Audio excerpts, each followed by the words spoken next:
Greetings and salutations. Thank you all for being with us, listening to us, and hopefully enjoying all that this troop might offer. This is officially The Dark of Bethany, Season 2, Episode 3, entitled The Darkness Had No Need. And I am your storyteller, narrator, and number one fan, Nobody.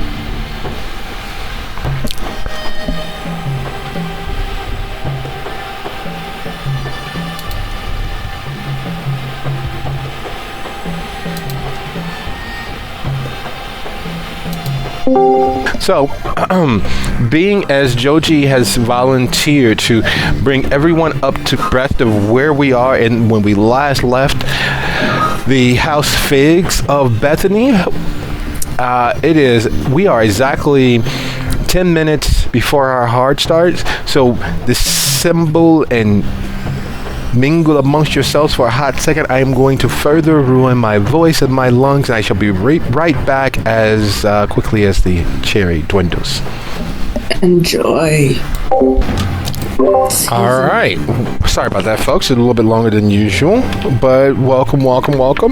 And once again, for the 100th time tonight alone, how is everyone?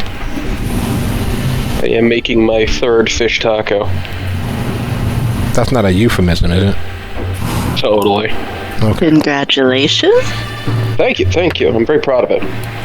That explains all those noises. Mm-hmm. I'll tell them to be quiet.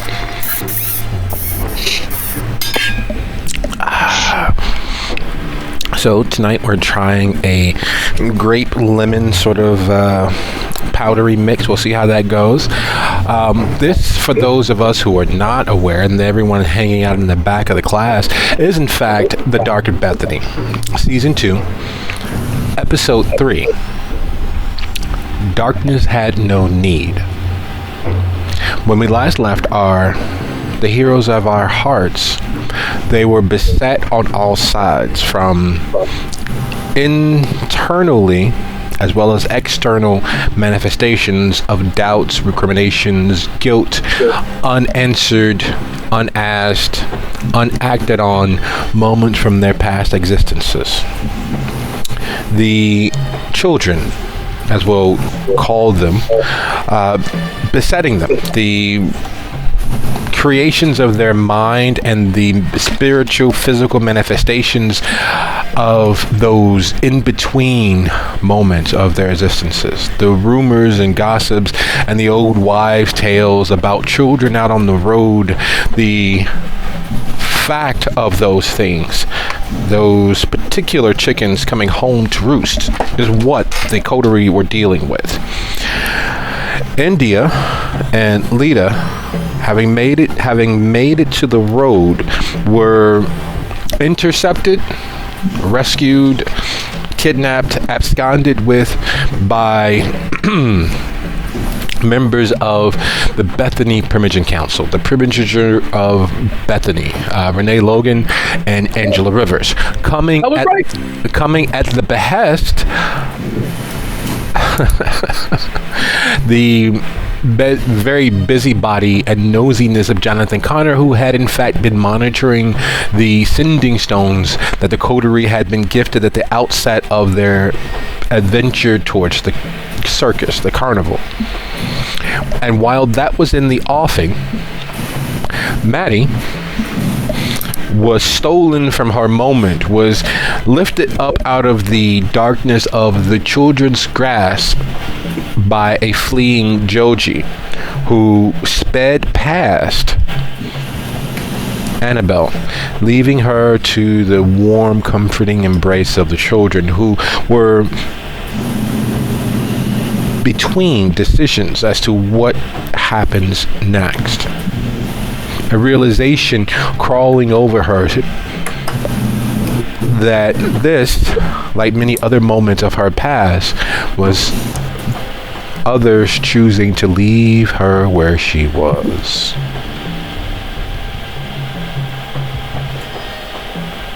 Which brings us to now.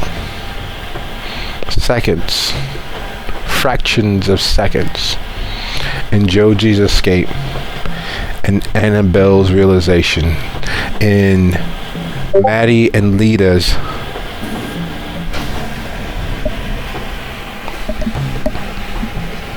flight across the very non-verdant plains, the headlong rush of the vehicle, which had all-wheel drive and was racing across the relatively unmarked spaces near the cemetery grounds where all of this originated. Who would like to address where they are first? I vote Annabelle. She's in the most precarious situation.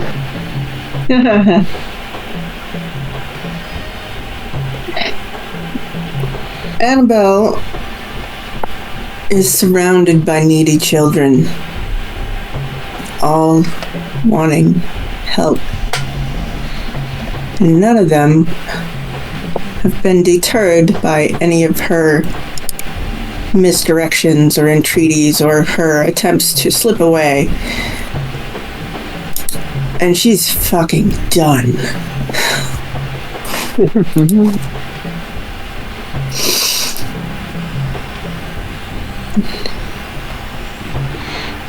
What does this being done, what does it entail for her? Because not to be a dead horse, but let's be perfectly honest, there have been two presences in the last 4 or so hours that have actually wanted her, that have actually sought her out, that have actually made appeals towards what seems to be her best interest. Those who have willingly and ardently sought her out.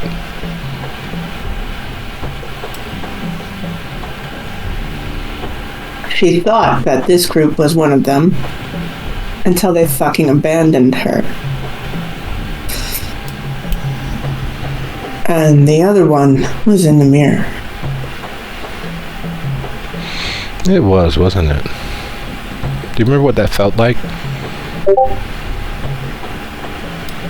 Knowing that there was something out there in the dark that not only appreciated your presence, but was willing to help you come to grips, or at least embrace what had come before.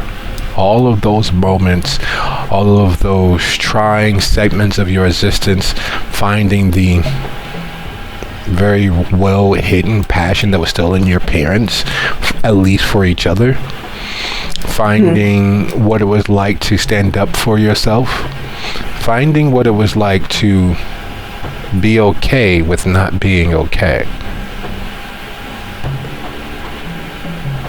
Not quite. Go on. It felt like love. It felt like therapy. Except she's never the one getting the catharsis or the breakthroughs, or she's always the one giving. One. And sometimes using. But still.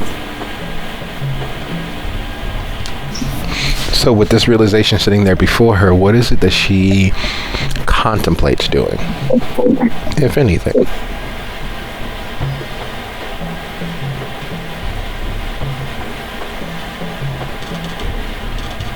She contemplates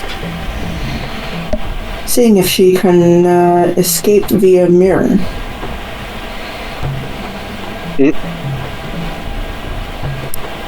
Because it took her from her office to here, so why not from here to somewhere else? And so she digs in her purse, trying to find a compact mirror.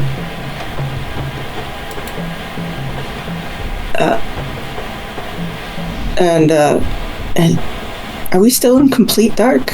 No, just a late summer evening here in Bethany. Reflection. There is enough light for a reflection. There is enough starlight above the clouds, gently gliding across all of that vastness, all of that void out there. There is a more than ample celestial light for a reflection. So she flips open her compact and angles it towards the brightest source of light so that she can see. And then she tries to touch it, and she says, "If you're there, help me."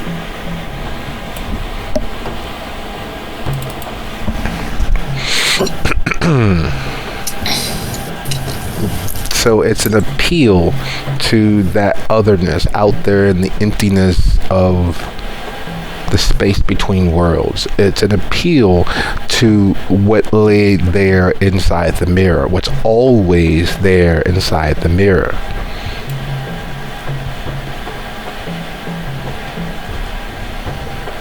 That being the case,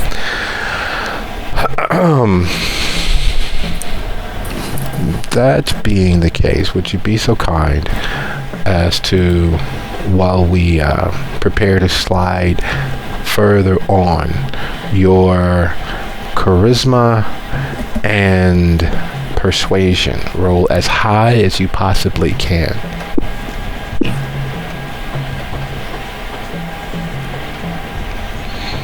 And speaking of as high as you possibly can, there shouldn't be a reason why the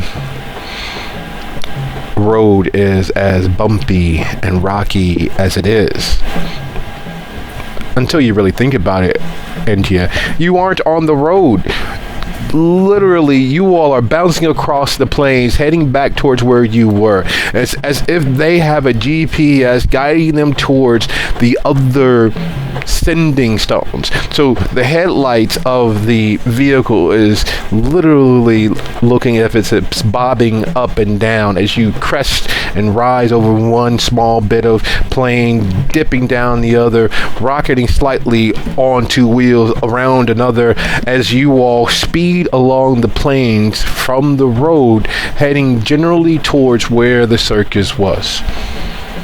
While this is happening and you and Leader are bouncing around in the back seat, because neither of you remember to fasten your seatbelts, what is actually going through India's mind and spirit and emotions as the world outside externally is as topsy-turvy as the one inside. The pressure mounting, the understanding of what it is you may have escaped, the understanding that the old wives' tales about the children out there on the road and all the people complaining about the rumors at night, kids trying to play on the road or ask for help or beg for money is in fact true. The sound of that voice calling you Indy out there in the dark, the weird old man with the technological circle of protection around himself, the very real absence of all light in the world manifesting and disappearing through no control or actions of your own. Where does that leave India?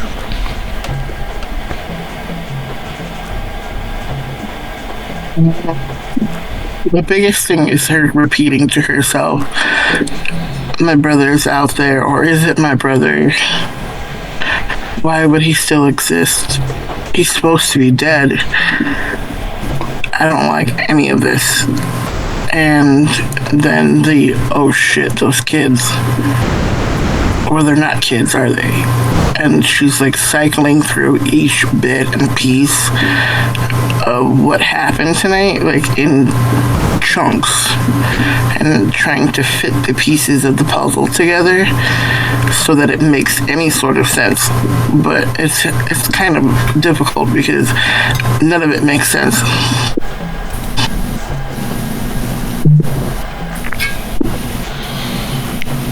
So she's quietly going along with just the flight of the vehicle across the plains, bouncing up and down and rounding and being knocked off kilter as her insides are doing the same.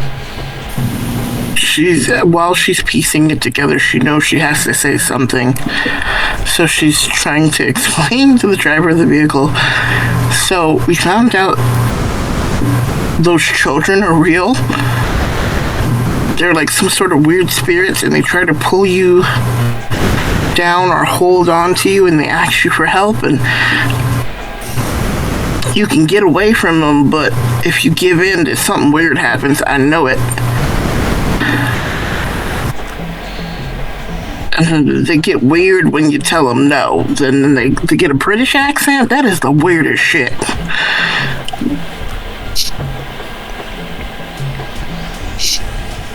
The flight of the vehicle, bouncing and bounding and jangling as it is not as fear-inspiring as having been out there, being close enough to feel, see, and be touched by them. But it comes very close because as Renee, the driver, looks back at you in the back seat as the vehicle is still traveling at its ever-accelerating rate of speed. You mean to tell me you can't handle no kids? And the vehicle is still traveling faster and faster as if it's picking up speed like a comet falling to Earth as you bound and bounce and put the spring shots and struts to their absolute maximum test. Later, you had the same thing? You know. What kids got like piranha teeth and claws and move like monkeys? Hell, I wasn't gonna bring race into this, but have you seen them third graders?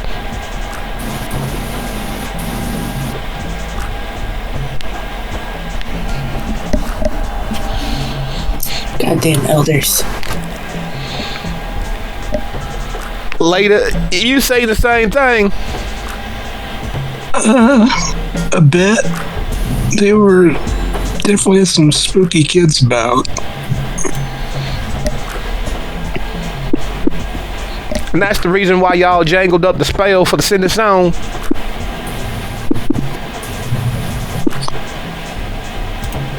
Is it? Did we? Sorry, I'm having a complicated period in my life. I'm not sure how much time has passed for me.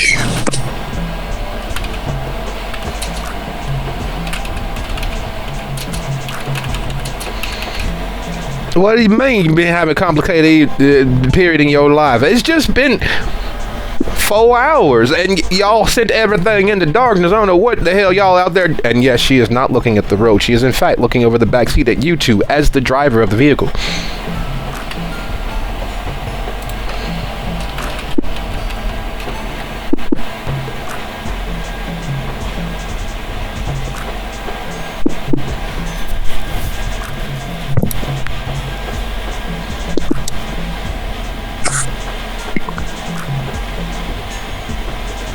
India, is it the same night?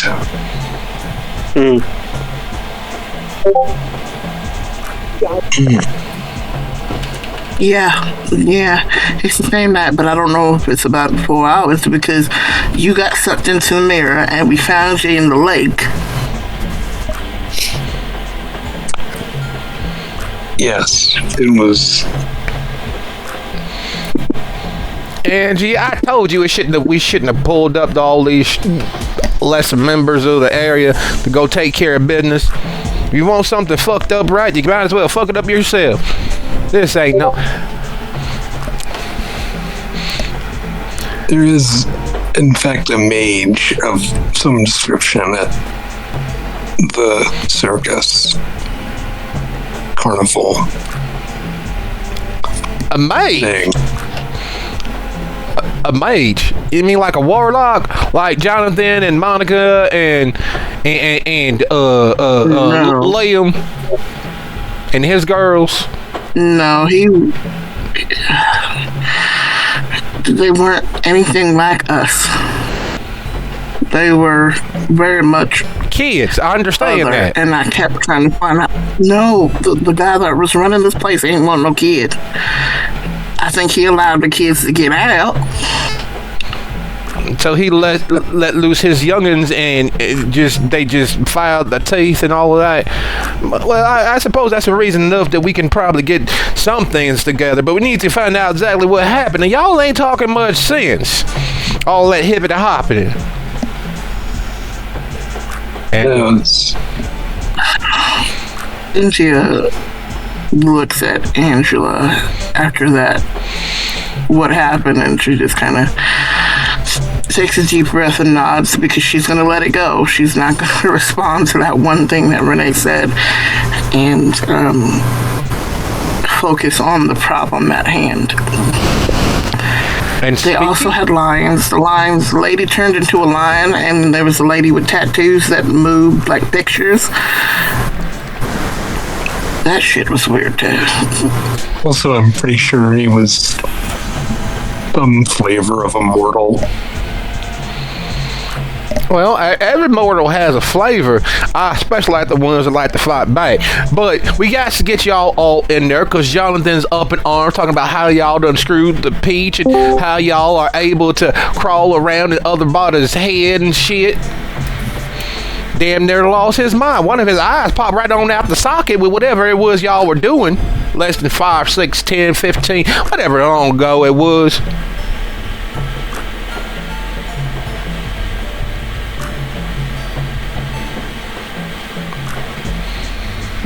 She knows that Renee's looking at her, but she kind of dips her head like she's sorry, but slightly smiles underneath the covering of her hat because the idea of that guy's eyes popping out just makes her kind of happy.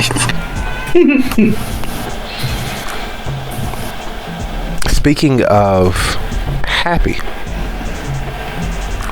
there is a release of chemicals, a release of endorphins, a release of good time drugs that happens when mortals, living individuals, engage in successful physical activity. So you drop down and give yourself 10 push-ups or however many you can do till exhaustion. There's a release of pain-relieving chemicals mixed with the endorphins to give you a little bit of a high. It's one of the many ways that you can grow accustomed or at least find a benefit besides the physical ones for exercise. Unfortunately for Joji, that does not matter because he has been dead long enough that only the memory of such physiological responses exist. Mm-hmm. So hauling ass across the plains, there's one thing to get away scot-free. There's another to glance past Maddie on your shoulder and realize that there's these two flickering lights chasing you, running you down. Okay, that's fun. What? Hello? What's up? Toss it over here. I'm not being mean. I am not giving you attitude.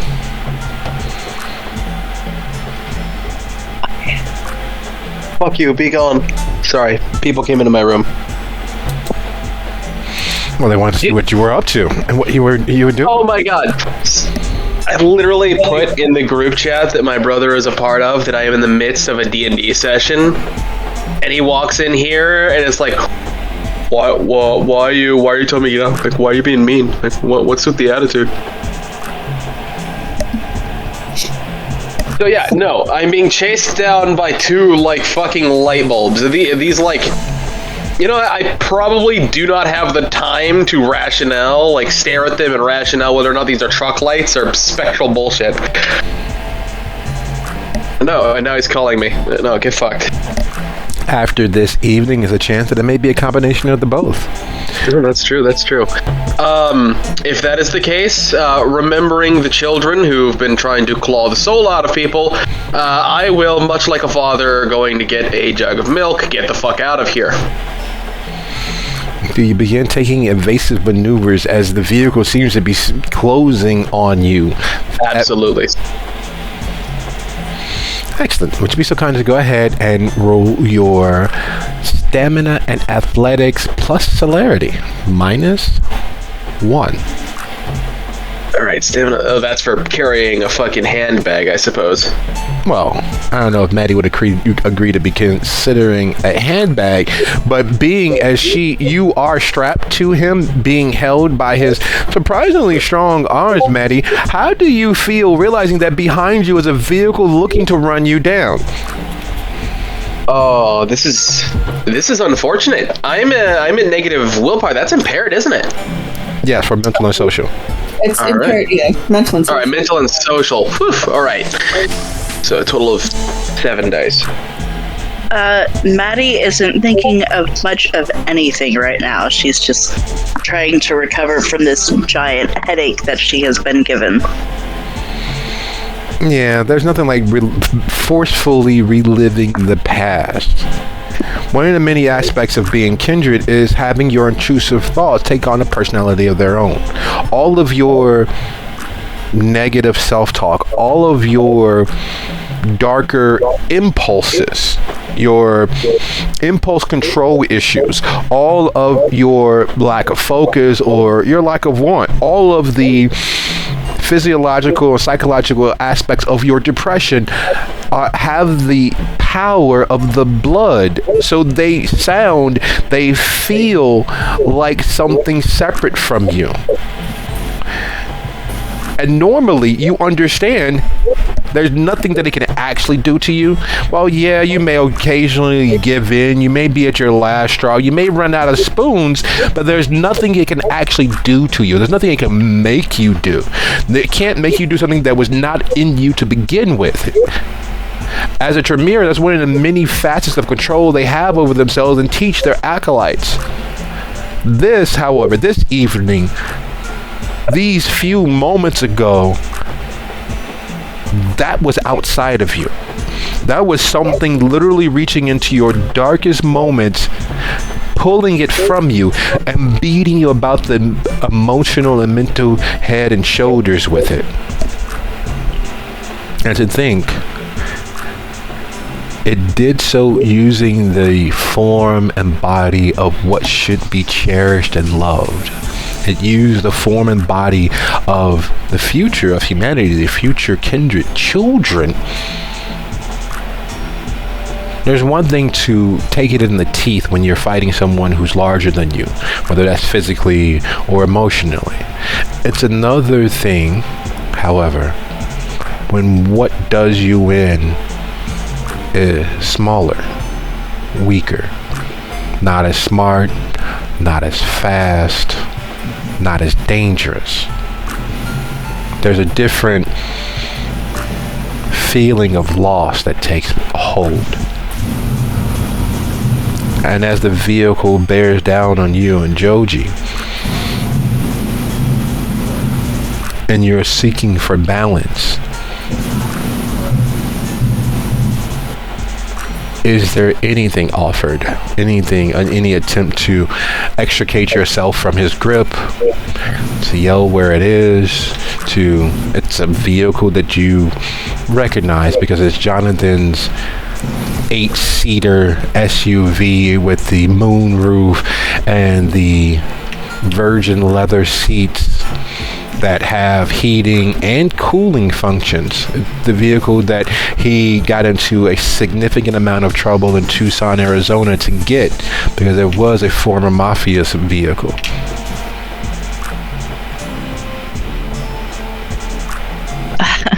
Joji might hear her mutter something about that fucking jackass. Why is his car here? Blah, blah, blah.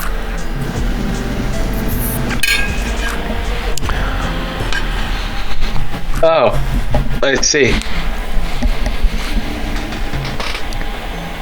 As Joji's just like, oh, what do you mean? His car. Do you know that person? He says, just.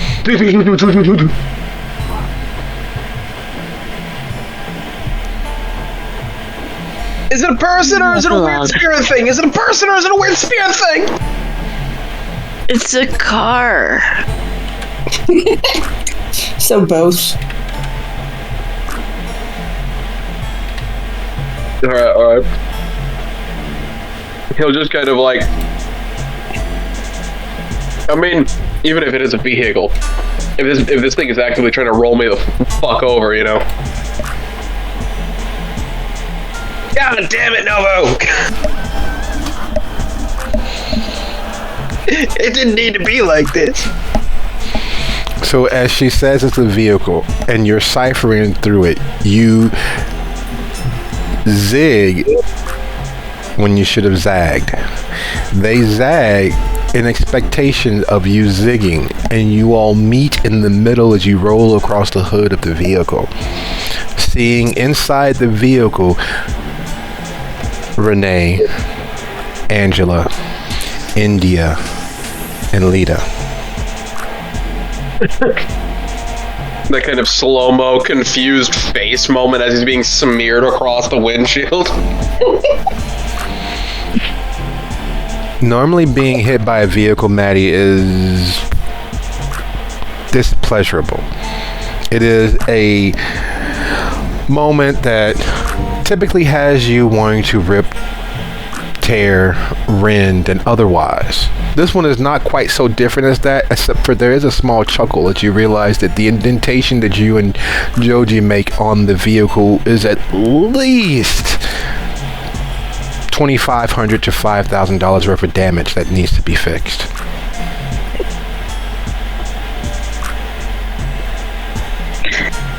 She will happily take a couple of points of bashing damage for that privilege for Jonathan. Yeah. You might happily do so. There is that consideration and there is that understanding. As Joji, you've known of Maddie long enough, you've worked around each other long enough to know that there is a viable, touchable anger underneath all of that calm facade. You know that eventually there is a outpouring of what most people feel is the antithesis of the cold, unfeeling, unacting veneer. Eventually there is a boiling point for everything and everyone. There is a dark side to all of the light and a light side to all of the dark. The brighter the picture, the darker the negative. The darker the picture, the brighter the negative. It is just a natural yin and yang of things. So you've seen flashes and flares of what's underneath all of that placidity. Yet, in a situation where anger, even for you, is the first go-to. It's a secondary emotion, but it's the first trigger pulled. Why is she not bothered by being run over by one of the primogen? She, in fact, is probably giggling like a loon.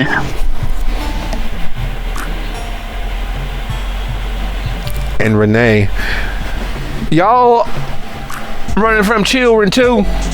Get y'all asses in here. Okay. He says as he picks himself up. And speaking of getting in, and speaking of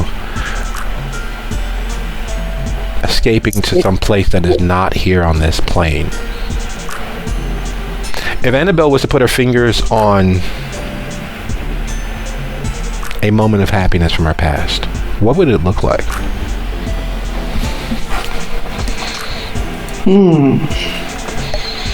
One single solitary moment where the world may not have been right, but it at least was less wrong than it had been the previous moments before.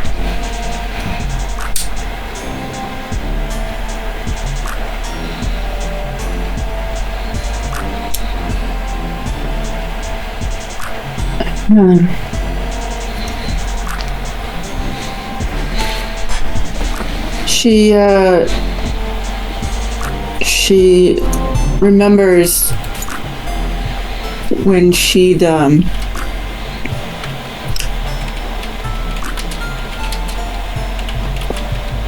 graduated from her college, and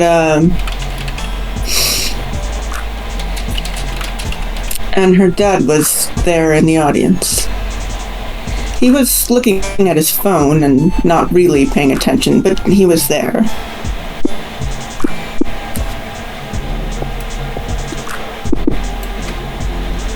How long ago was this, roughly?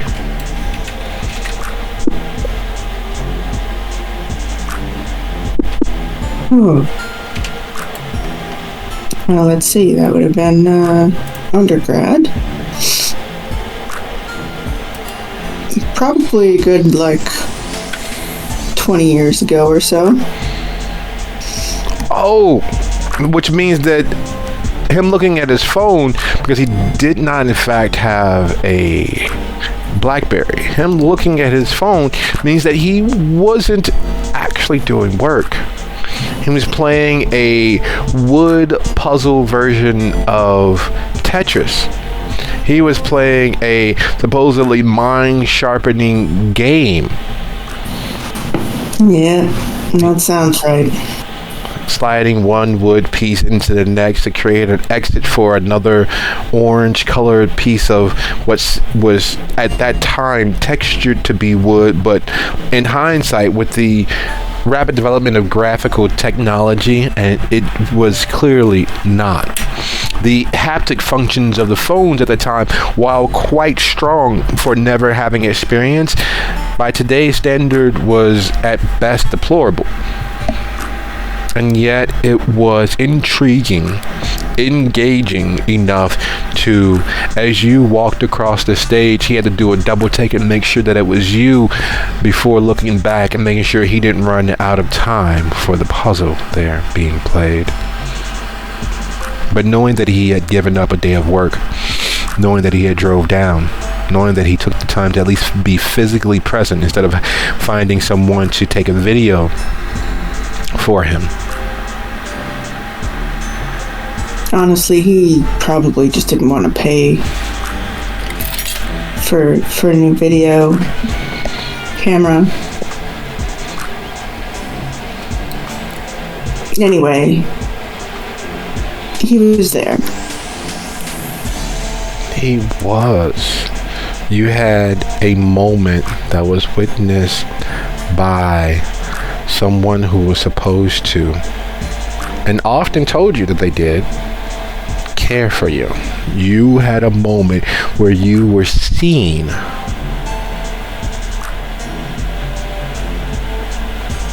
And even if you weren't understood, you were witnessed. You were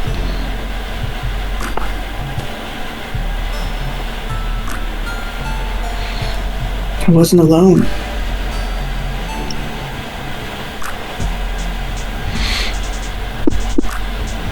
And as you stand there on the stage, pausing mid-step, in that moment of actual happiness, looking out there, the edges of your vision shimmering, slightly fading at the edges, you can see the gods looking in on you. You can see beings vast in their size and their scale, staring through to you, seeing you. You can swear that some of them have the same faces. India, Lita, Renee, and Angela. Hey, isn't that Joji climbing into the car? And Maddie? Car? No, space. The endless void of a shimmering reality just be outside of this one. Close enough to touch. Close enough to touch and closer than that fucking car.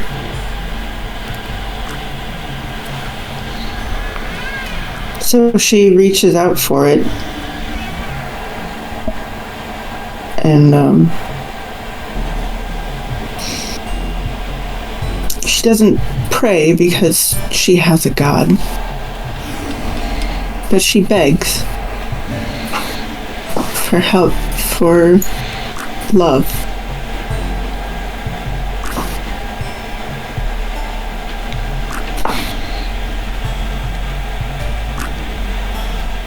Maddie, Joji, as you're getting into the car, pulling yourself off the hood and getting your sea legs under you, moving towards the passenger row of the vehicle, opening the door and making your way inside where India and Lita are. Do you all take in your surroundings, or do you get in, head down, and just glad to be out of the night sky?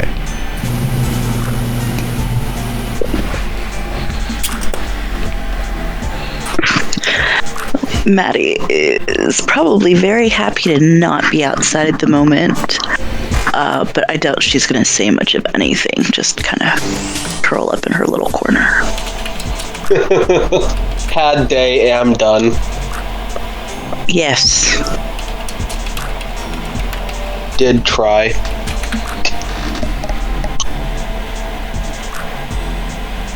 Perfect.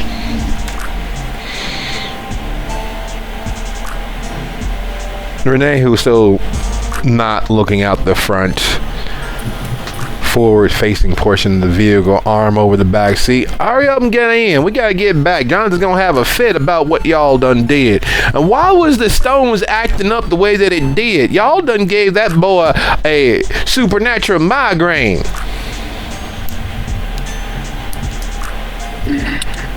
We need to get that last person. They're in danger too, and they're one of us.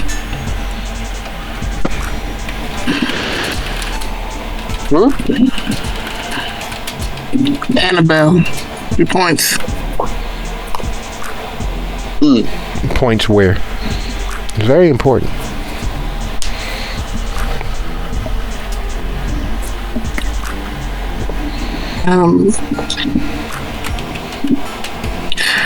It takes her a second because she saw stuff in the rearview mirror that's got her brain a little funky.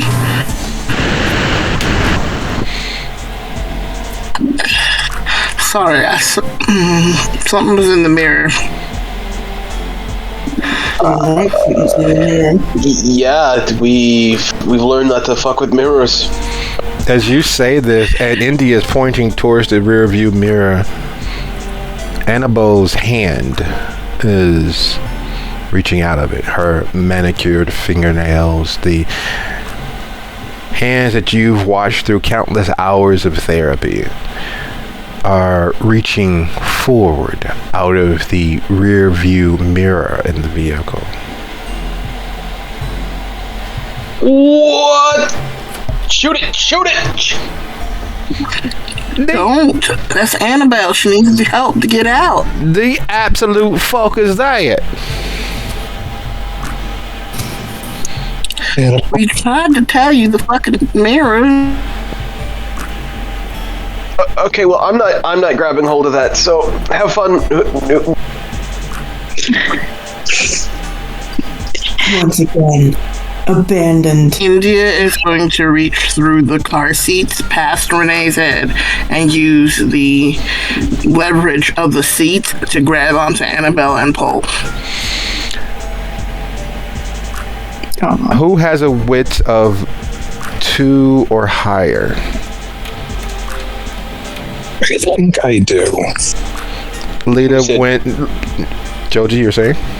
You said 2 int or higher? Yep, 2 wits. Wits. Okay, I'm good too. Yeah. I mean, technically yes, but with the willpower damage, no. Yeah, okay, we're in the same boat, actually. Okay, so you all don't see. You all didn't pay attention. You were busy with the internal vistas that had been war-torn and nearly scorched earth while you all are occupied. Lita, you watch as India reaches forward past Renee and Angela to take hold of Annabelle's hand. in the doing, you see Renee flinch and clearly snatch something out of a leather holster. She puts it away, but it is clear that India reaching across the seat was the catalyst for it.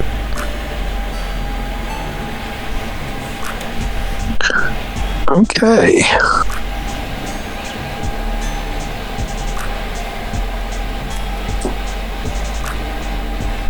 She's Well. pretty cute.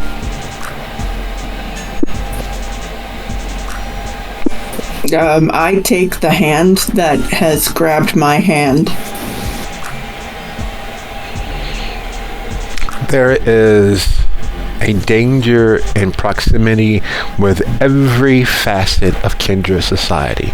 Things only grow in strength and intensity with closeness, and there is no closer than touch. The moment India takes your hand and begins pulling you out, you both hear a chuckle, a tittering, almost metallic giggle, a somewhere out there in the dark, something, someone getting exactly all that is their just desserts. There's no way, there's no possible way that the entirety of Annabelle could, and under any circumstance, fit in the space allotted by the rear view mirror. Yet, as India leverages herself and yanks and pulls, that proves to be a lie, because Annabelle plops free like something being plucked from just beneath the water's surface, as if she's being helped ashore after falling in a lake, a river, a pool. The force is much the same, yet there's nothing moist, wet, or even damp about her presently. Popping free of the mirror and crashing into the back seat, Renee readjusts herself and steps on the gas and takes off, barreling and racing free of the darkness, heading back towards Bethany proper, or more specifically, back toward the Chantry meeting place of Bethany proper.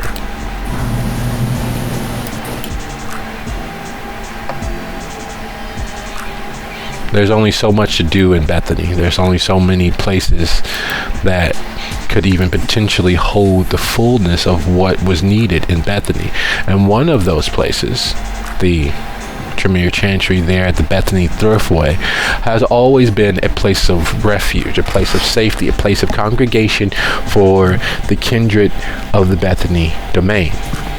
It's where assignments are tossed off, because it takes a village not to just raise a child, but to keep a secret in this case. Because everybody knows somebody else's business in the Bethany area. Everybody knows somebody else's dirty laundry. And the old saying, the aphorism of 3 can keep a secret if 2 are dead, does not apply, because every kindred in the Bethany area is in fact well and truly dead.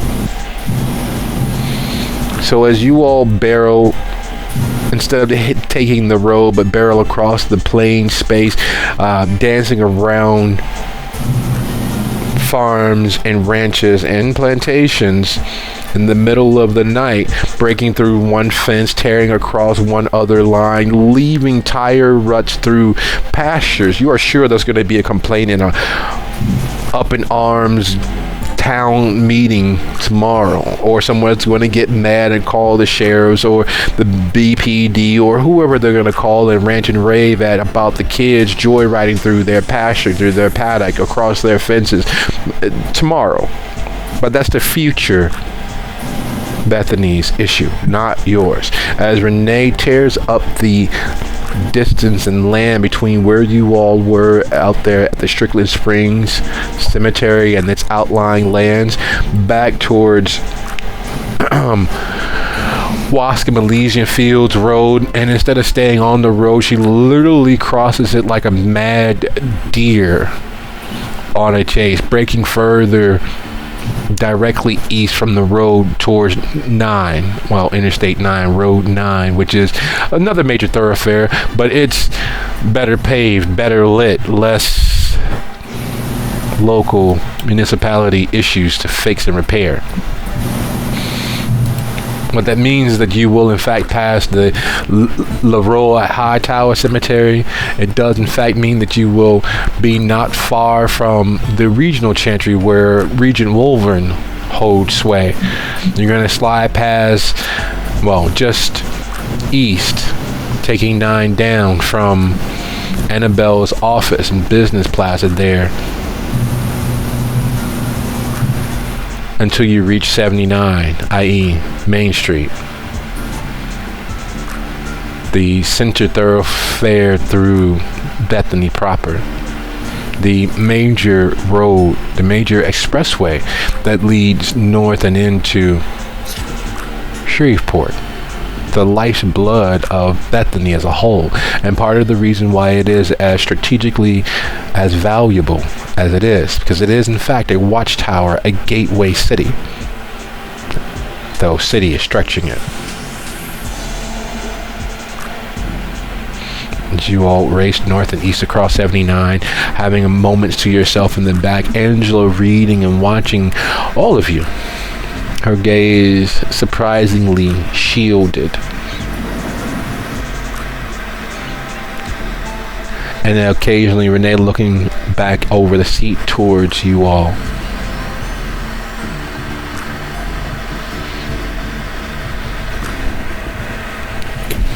Well, don't y'all all speak up at once.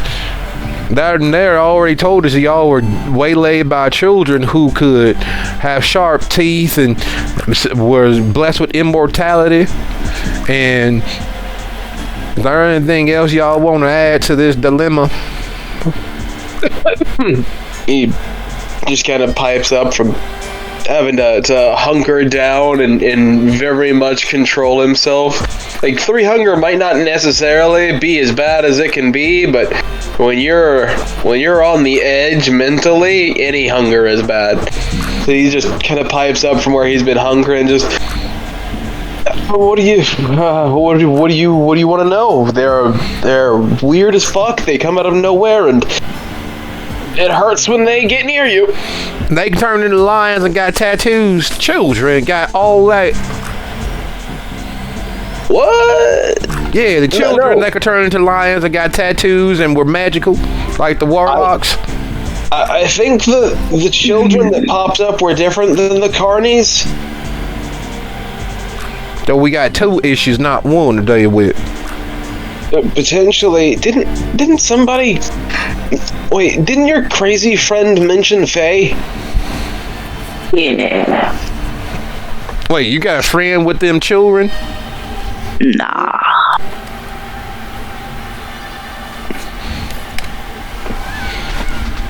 Y'all just ain't making no damn sense. First with the hippity hop, and then now with the children that ain't the children, but they're turning into lions, and they got tattoos, but they ain't children because they got sharp teeth, and then they were released by some immortal who's a warlock who ain't a warlock. I think You seem to have gathered the confusion we all feel quite well.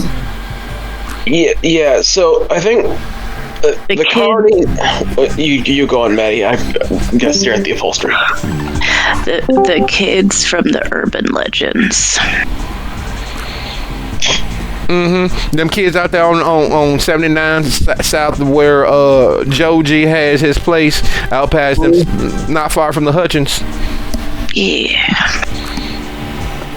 they're real. How's they real with sharp teeth? Just so.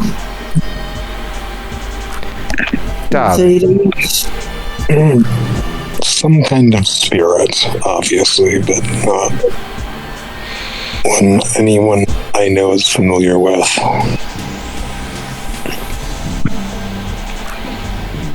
And there was also the blind lady that seemed to know all this was happening and then slit her fucking wrist open and bled out.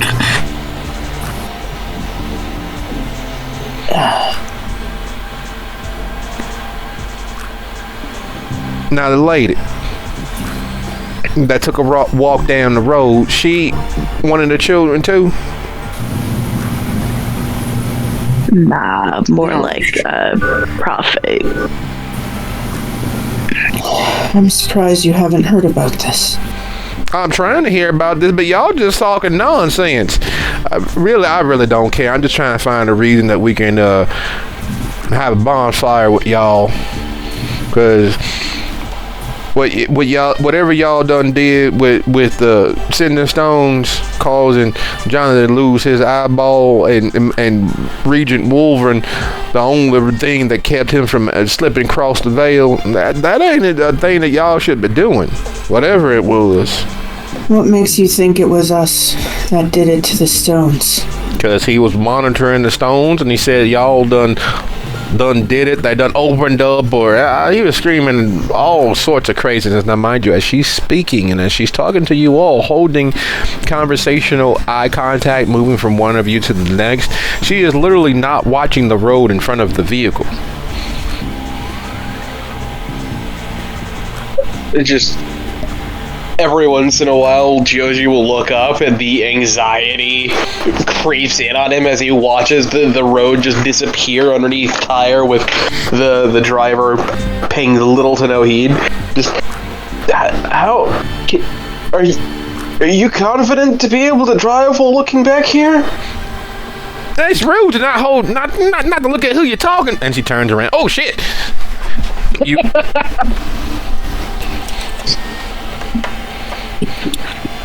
In your mouth, said Joji. Thank you. I recommend you use the mirror next time. Yeah. Very handy, those mirrors. Did you? There ain't no, and then she literally punches the mirror off of the windshield. There ain't no damn way that I'm gonna be looking at any of that shit that could spit you out like you's a newborn baby. What you think I am, crazy? Y'all talking foolishness. I know y'all done something. There's no way that anybody can do what y'all just did. Oh, I think we let something out. That Trolley can do this.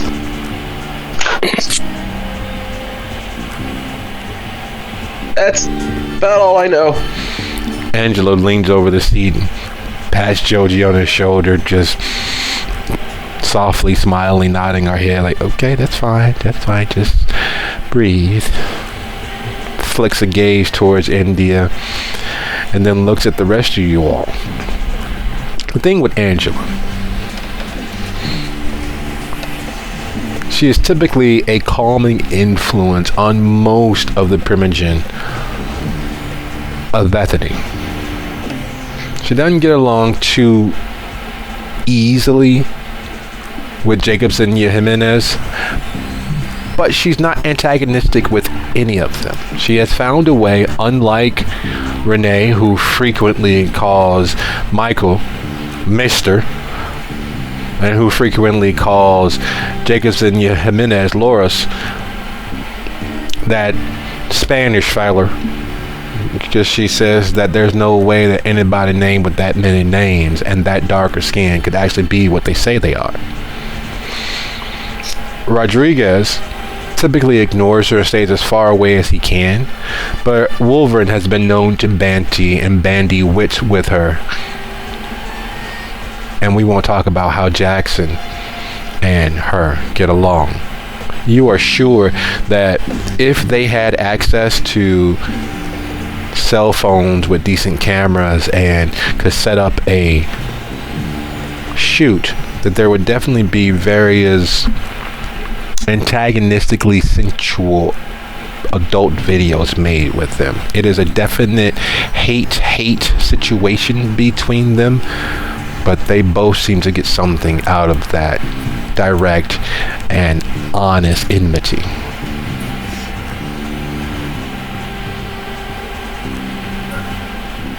I guess when you're bored enough.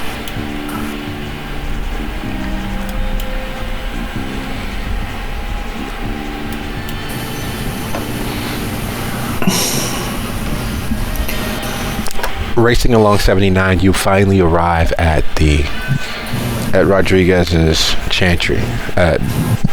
the safety of it all. The well-lit parking lot, the lights blinkering just above the building. The thriftway, which should be closed and is to normal guests, is open for you all. Now, most people don't know the difference between a thrift and a pawn. They hold typically some of the same items or similar styled items, but a thrift is solely things that have been discarded, tossed away, left out by the curbside. A thriftway is not something that had been pawned or brought in with the intentions of it being sold or resold or repurchased. A thriftway are things that had been discarded and made usable or maintained as useful for others. And so, on the surface, while everything looks similar enough to a pawn shop, there's an immediate difference, because not just antique or well-kept items or valuable items from the past, but gently, well, hopefully, mostly gently used articles of clothing and kitchen utensils and the cheap tin silverware that was at some dollar store but wasn't misused by its previous owners. That's the sort of things that you find at the thriftway. So as you all enter, battered and gently used from your night's exertions, it is clear that, like lambs to the slaughter, there is a goat leading you in, as Renee very purposefully, "Well, hi there, Temperance. You're one of my favorites. You're a good one, ain't you? Well, we've managed to rescue these fellas, and we're going to get on down here and get this taken care of. Make sure that, everybody knows."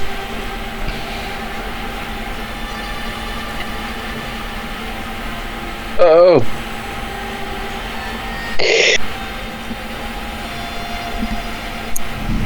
Looks about for somebody to take over.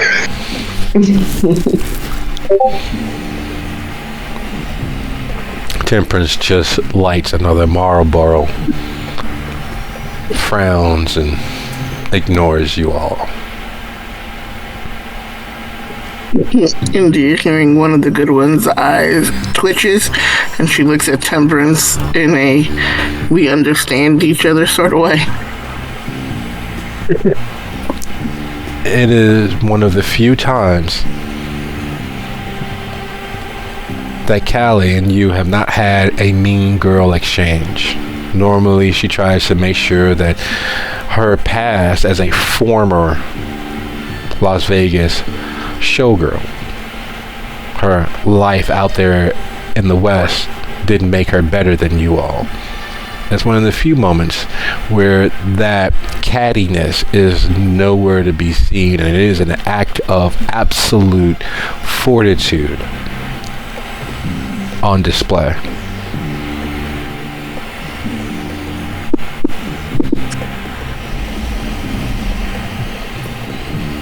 Okay, that's...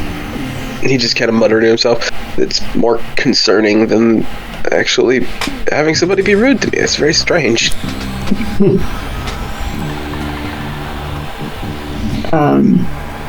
Annabelle is just still trying to process the fact that somebody cared enough to try to rescue her.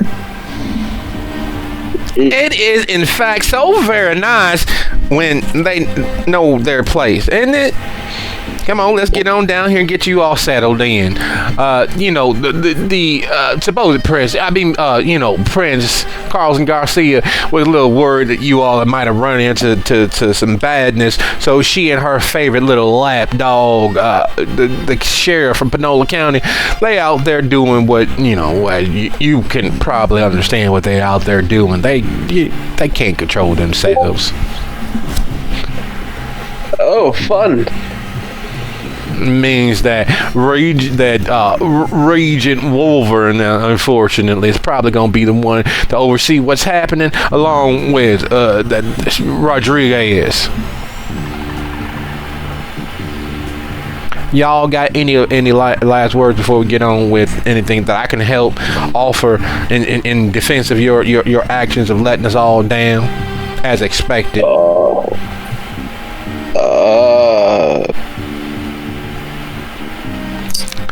Darling, is that really necessary? You all hear from far too close behind you all.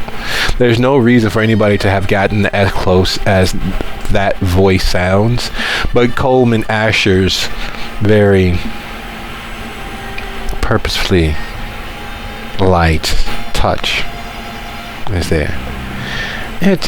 We all understand that you are in fact quite tough, which is the reason that saves you from being chewed as you should be eaten. But please, there's no reason for such, well, lowbrow humor. We understand that you're only joking with our fellows, correct? Yes? Ma'am, you know I am just joking with these fellers. I don't mean nothing by it. Right? Y'all understand that, don't you? Yeah, totally. Yeah. Excellent. It is so good to understand that you are in fact toothless and don't mean to harm anyone. It is so good to see you, Joji. I feared the worst, but I'm glad that you all are doing relatively well. Of course, the attire could be better, but I'm glad that you all are doing well. How did you all spend the blackout? Running for the most part of it, and you have no idea how much of a relief it is to actually see a kind face. Oh, it has been a night I quite literally feel as if I've been hit by a car. Because you were. Oh, That's wow. why I said quite literally. Oh, wow. That rough of an evening. I and the twins did have an opportunity of enjoying ourselves. Your friend Miguel did stop by and ensure that you were out on the town in defense of our lovely Spurg. Is he also the same one that talked to the Hutchinsons and got them to protect that caravan that we went to? Is that him? Or was that somebody else? I believe he may have spoken on behalf of the Hutchins. After all, they are locals and do deserve a fair opportunity of making a daily wage, even if it is at night. Yeah. What they made was my life a living hell for a little bit. Everyone has a hobby. We can't hold it against them. I suppose. You're also currently robbing, pillaging, and probably setting fire to the carnival as we speak. This is This is a good thing. And nothing quite like a scorched earth policy, ensured by sending a bunch of ne'er-do-wells off into fragile environment. This is a good thing. At least we'll drive them on without having any repercussions afterwards. I would love to hear exactly what happened, but let me get situated here. Unfortunately, the prince is out on the town looking for and making sure that our little burb isn't as biblically apocalyptic as everyone had hoped. I don't know what it is that you all did with the sending stones. They were quite valuable and took a lot of effort, but whatever it is that you all did had some sort of, according to Wolverine, a backlash, and Jonathan is mending. He's, in fact, using quite a few donors to do so. So, let's get situated. For him. It is. Every little bit of excitement is a good bit of excitement. You all put your heads together. I'll make sure that you all have a little bit of a private moment to get everything situated before we launch into what comes next. You understand that there's a small bit of curiosity in what took place over the earlier portions of the evenings, but if the Hutchins are actually pillaging, as you say, that is a success in my book. We certainly will be able to drive them on, but let's get you all situated here in this back room amongst yourselves for a while. I don't think, and he looks pointedly at Renee, I don't think quite as many of us are understanding of what you all might have experienced as we should be. Well, more than happy to satisfy the curiosity of others once the time comes to do so. Thank you for your understanding. He says that he just kind of flops over in whatever corner is available to him. There's literally the crumbling, popping noise of unhealed, broken bones as he just...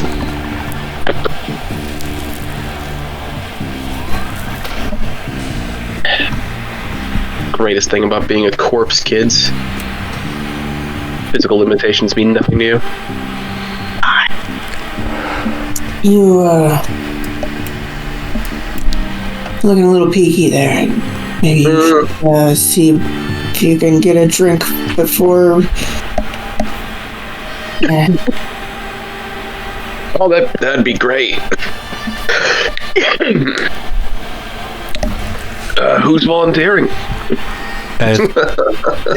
As Coleman backs out of the small chamber where you all have been allowed to alight with some semblance of privacy, and pulls the door closed behind him.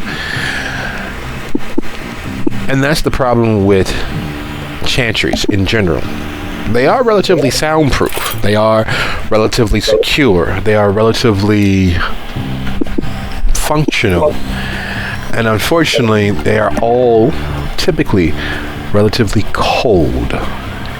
Not devoid of life or decor, but there's a chill that does not exist in any kindred's abode that actually has a haven. Kindred, due to the lack of circulation, due to the lack of life, if the hunters found out the one true commonality for kindred locations, it would set the world ablaze. The one true commonality for every kindred abode is the warmth. It is the true defining factor of a kindred's haven. If it is the least bit chill, if the temperature outside gets anywhere near 70, the average kindred home is internally at 90 or so degrees. It's as close to feeling as most kindred get in the course of their night-to-night existences. It's as close to comfortable as is possible. Luckily, for the width and breadth of kindred society, the hunters and their associates don't realize that and never bother to hack into people's energy or Nicor or Exelon and track down homes and abodes with elevated heating bills. Chantries, however, are typically the antithesis of that, because spirits and magic require a certain stability very similar to hospitals.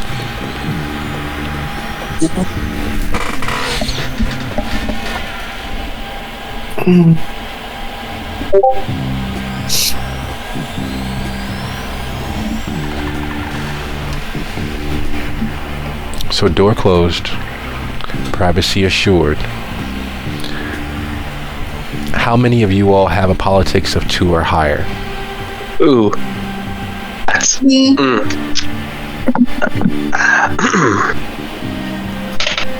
Not me.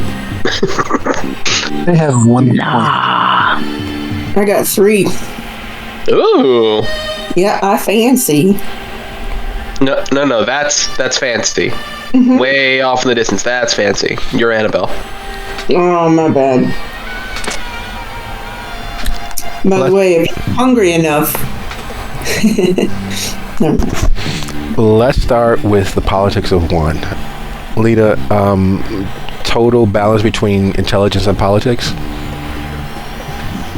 Let me double check that I have that real quick.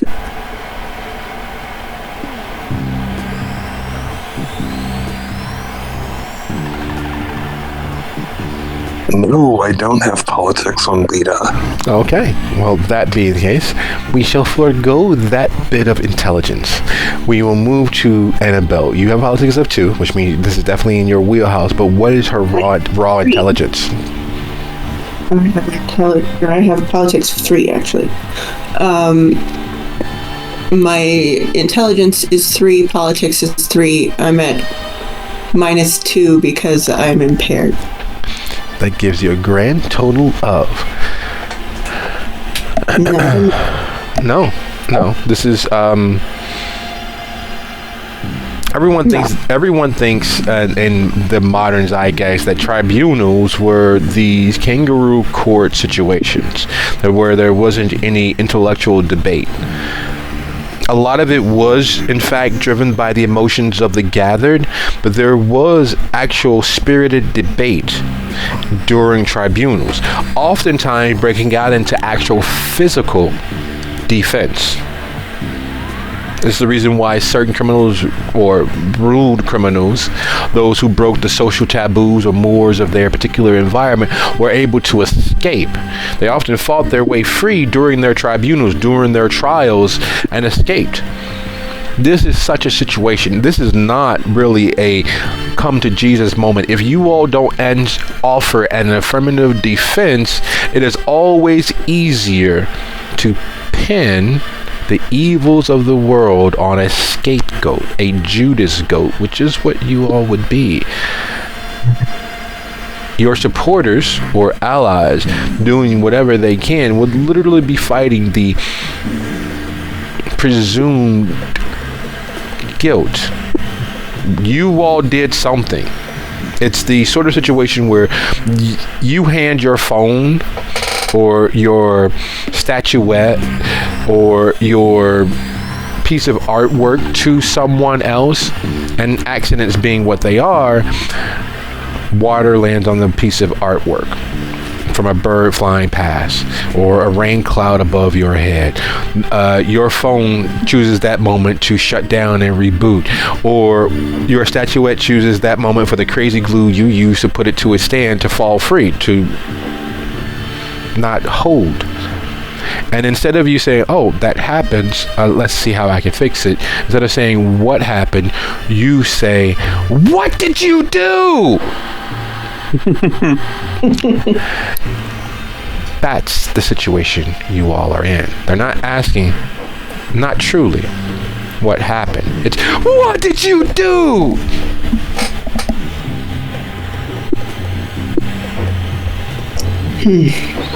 An affirmative defense immediately would put you all in a better position.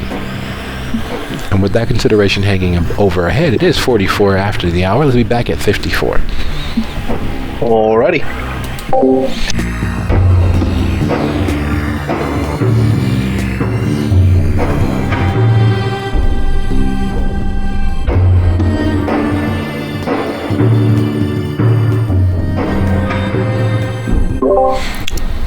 Welcome back. How is everybody? Good. I had to fend off Sequel's fangs. He was just trying to turn you into a cat pyre.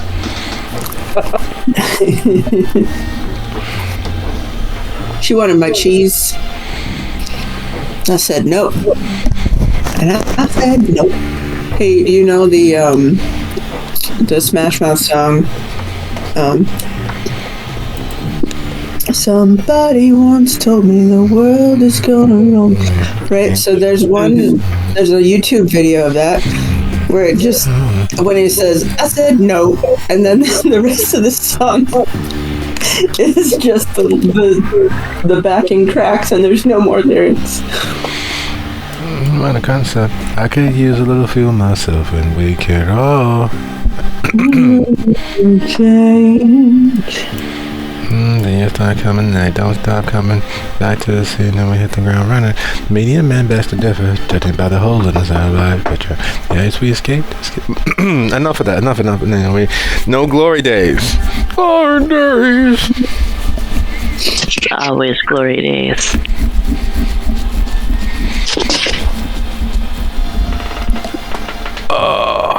So. Any questions? Suggestions? Yeah, no. So this woman that just appeared out of nowhere magically, and who claims to have no knowledge of what's going on, and yet managed to teleport twice magically. Like, that's the one that we can pin all the blame on this bullshit, right? Like, she's clearly able to just transverse through mirrors at will. Obviously, everything that's going on is her fault. Clearly. Come over here once. I'm the only one who knows about this play. Wait. You're going to a play? When? Mm-hmm. What's the play? It's called Fuck You. Oh yes. It's a Broadway number. I was leaning towards A Midsummer's Night's Dream. Oh, meow, meow, meow, meow. What are you doing? What are you doing, meow, meow? Piece of shit.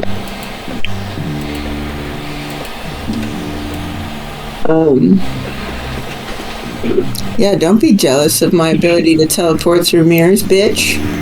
Honestly, given the slight chance that you might end up in a literal hell dimension, you can keep that ability. I'm fine, thank you. What do you mean slight? I mean, yeah, slight. Only if you surrender to it, it's fine. This world is already a hell dimension. It's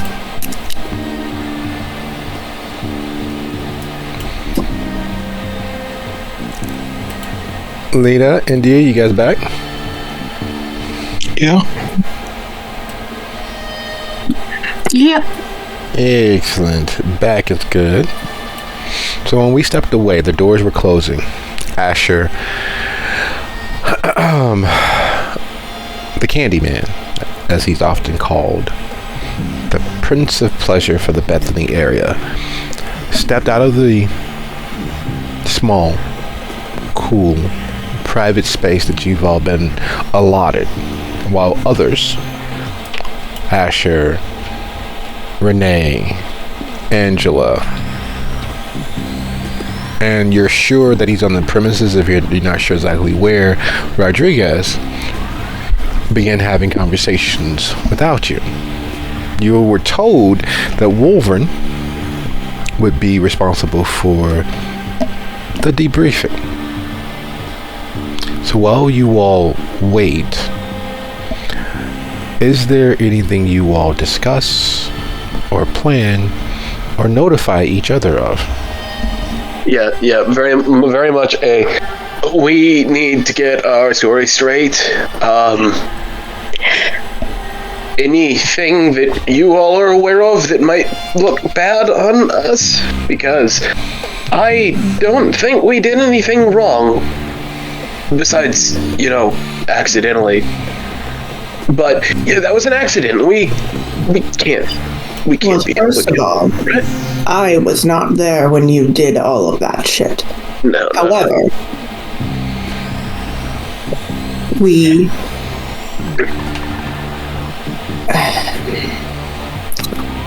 It would be best if there was someone that is not us who we can discover is the reason for all of this. Perhaps the showrunner they orchestrated the whole thing. They got all the Hutchinsons in one fucking place. They probably released those children. Miguel's the one that got the Hutchinsons there, but the carnival commander or the troop leader, I don't know what the fuck he's called, the annoying guy with very misogynistic views, that was the one with the mirrors. Yes. Maddie is going to look for some paper and pen so that she can write down and organize her thoughts. Is that what started everything with the mirrors? That the ringmaster, the ring leader? Yes. Basically what happened is we showed up and we're supposed to figure out a way to get the carnival people to leave, preferably by using the police to chase them on so that we wouldn't directly have our hands in it. And as we were going along, it showed up that the Hutchersons decided that they were going to work there and invited us. So we got there and started investigating under the guise of doing work. And she looked both at Maddie and Joji. And as that was happening, I started noticing weird shit. Like this one chick that kept appearing out of nowhere, looking slightly different each time, and she would change size slightly different each time. She was kind of a bitch. She wanted to start a fight with me, and I walked away from that fight. And then there was the guy with no skin, and the weird tattooed lady outside the tent of the freak show, and the lady that turned into a lion, because there were 3 lions, but then only 2 of them were actual lions. Wait, someone's turned into a lion? A gangrel? I don't quite think it was that, because this one felt more like shifters. Is this like where lion? Oh wait, are we dealing with as it were lupines? Well, lupine implies wolf. Oh, you're right, I guess, yeah. But so then whatever the lady with the tattoos that changed into different stories was standing in front of the tent, and then that weird ass lady that wanted to fight me that turns into a lion, whatever the fuck she was, they were like little minions of the guy that was running the fucking show. And then he lured us into the trailer when Maddie got hurt by the lions because they jumped on her and was trying to eat her. And then once we got into the trailer, we realized everything was covered in mirrors, and he was really insulting and shit. But then he decided he was going to leave us in the trailer with the mirrors and lock the fucking door. And then people started getting pulled into the mirrors. And then we had to get them out of the mirrors, and then we broke the mirrors to get out. And I think in breaking the mirrors to get out, we let out whatever the fuck it was. But then that weird ass old lady showed up and was talking about she was glad we had done what we had done because she was waiting for it, and then fucking used the mirror to cut her wrist. And then, like, had a weird, like, quasi-self-combustion orgasm moment. It was weird. Well, and does anybody know anything about the Fae? No. Aside from that guy who knows about the Fae. Nah, mostly only what Jerry's told me. Yeah, I mean, to be fair, he tells everyone on his little radio show. Yeah, I get, like, bits and pieces whenever he comes by to buy things, but I don't really pay attention. It's... You hear some shit whenever half your clientele is drug addicts. Yes, trust me, I know. Nah, he's been sober for, a couple of decades now. The problem with all this, we keep saying Fae, but I don't think they was Fae because whatever the thing was with remember the old lady said some sort of name, and it sounded kind of like weird name, like mirror, the mirror or something. You talking about mirror guy, or the one that was trapped in the mirror, and apparently, I guess the ringmaster had trapped it, and it wanted its way out, and it was trying to get at the ringmaster, but then we let it out by accident. Yeah, but I don't know what the fuck that thing was. The real consideration is how do we swing what happened in a direction that doesn't get us killed? We point at the ringmaster. Okay, do we say like he came here to cause problems or something? Because that's what it felt like to me. He clearly That's what the old lady said. Okay. That's a deal. So, rather than causing a bunch of problems, we actually preemptively foiled a plot, right? Is correct. I mean, did we actually foil it if something got out? Well, I mean, maybe he was going to weaponize it. I don't know. He could have been trying to feed things to the mirror. I mean, he obviously tried to feed us to the mirror. Us. Some of us got more ate than others. Looks over to fucking Lita, who spent literally half of last fucking Chronicle just in the Mirrorverse. Mirror's not so bad, though. Surprised you would say that. Then see, we need to figure out some other shit. Like where the fucking weird ass creepy children came from. And why I could hear my brother calling me. Your brother. He's dead. Yeah, I don't know what the hell that was about. That was a head trip. Hey, nobody. Were those children, did they feel, like, physical? Let's get physical. Did they feel real? They felt extraordinarily real. They felt like all of the worst moments of your life given flesh. Yeah, but did they feel like people? They felt very, very real. Yes, Like, there are. they were there. Not that you've all had the opportunity to do so, and I might suggest that you do, but if you look upon your flesh, your undead, unbruising flesh, those of you touched by them have little small handprints everywhere they actually made contact, whether it was through the clothing or not. Little small bruised handprints of someone or something holding you. Well, we've got some proof. Oh, that's disgusting.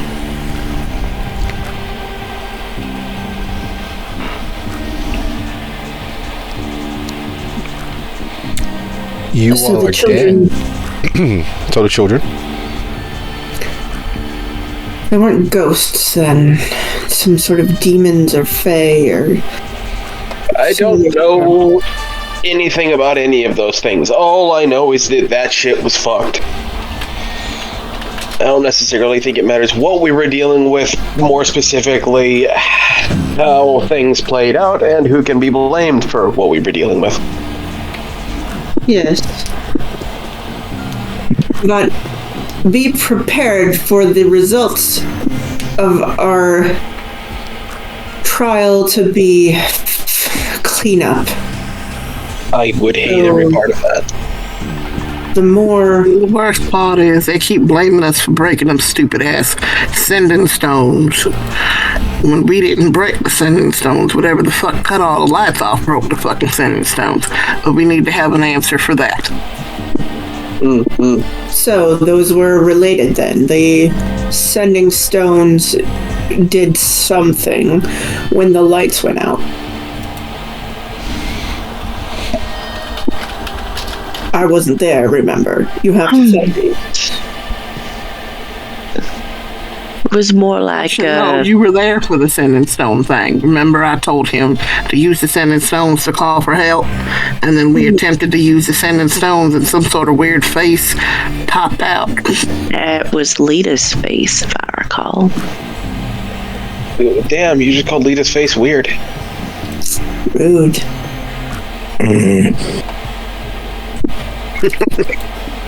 Right, I was there. Her voice, too, if I recall correctly, is that as well. Lita, what was that like for you?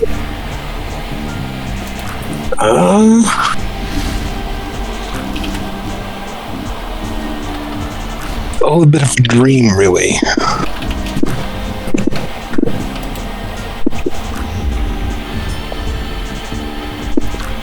And what kept you in there so long?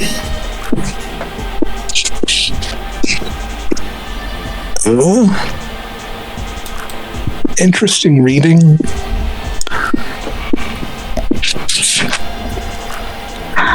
It was trying to draw you in with the thing that comforted you the most, that you desired the most. Something like that. Something like that. Yeah.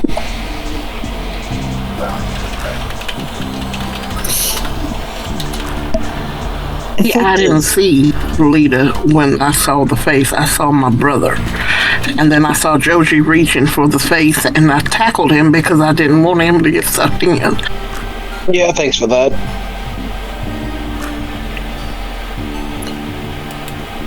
You are extraordinarily kind.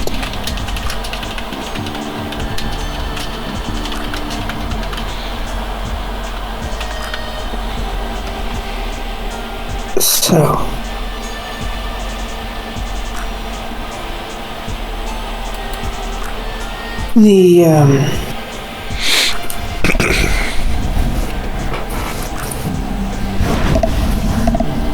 sorry, I'm not at my best today. No, you're fine. So we blame this all on the crazy fucking ringleader, and we believe that he was actively coming to try and start some shit, and our actions may have preemptively crumbled his whole fucking plan. Yeah. How know that they're crumbled, though? Whatever he was planning on doing, at the very least, has had a monkey wrench thrown into it. Perhaps not stopped, but halted for now. Maddie, as everyone is talking, everyone's sharing their ideas and what they noticed over the course of the evening, a glaring, ignored facet swims up out of the conflated darkness of everyone's differing perceptions. The rumors of those damn kids existed long before you all went to the carnival, to the circus tonight. It was a regional known thing.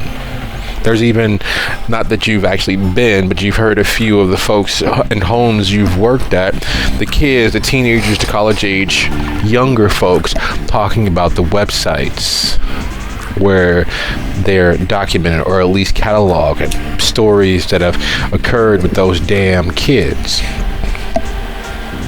Going back to at least the foundation of Google. That one facet sparks a very troubling process of consideration. Not everything is connected, but there is an ecosystem that manifests not just in the living world, but across the veil. Much like the wolves of Yellowstone, larger apex predators bring and multiply the life in an area.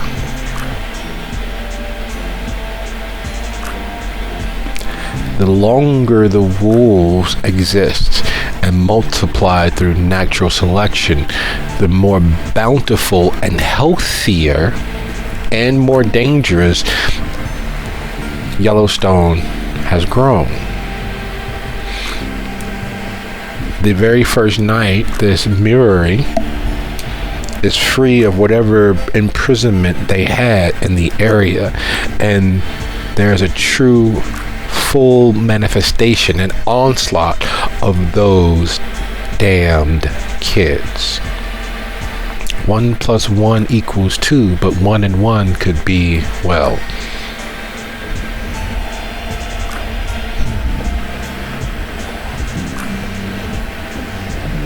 I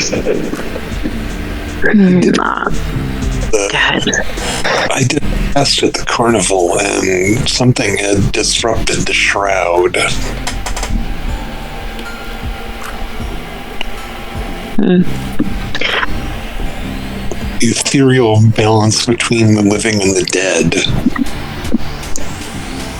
What's the shroud? His balance? The barrier. Next. Someone had disrupted it.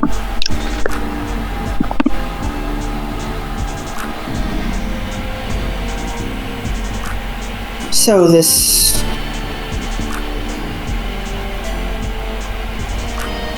ringmaster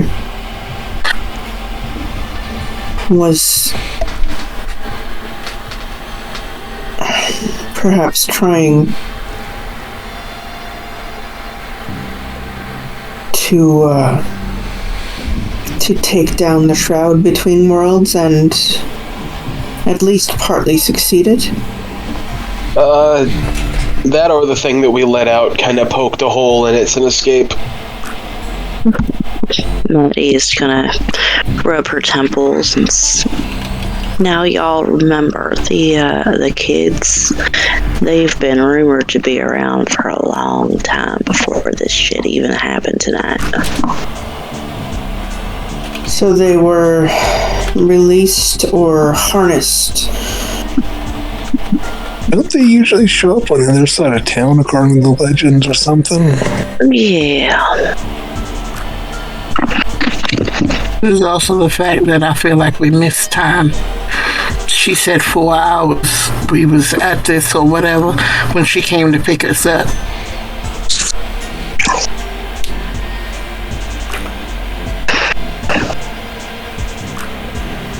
Well, I just figured that was while I was in the mirror. We were all in a cemetery. They set this all up on a cemetery. Cemeteries are supposed to be hallowed ground, which means protected against evil. Not necessarily. They're not protected against us, though.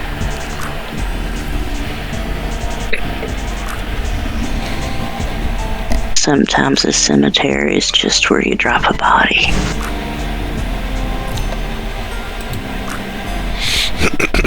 That cemetery always been haunted, though. There's you from here, you know the rules and the rumors about that fucking place. Weird shit that goes on up there. Yeah. So why they pick there of all places to put a fucking carnival? Because this veil thing must be thinner there.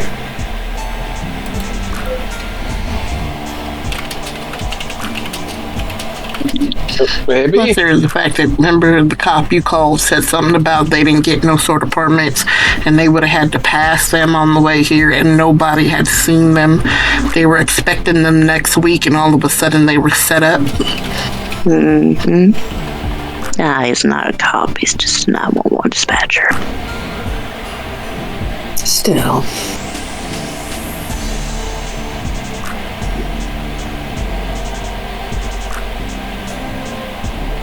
So.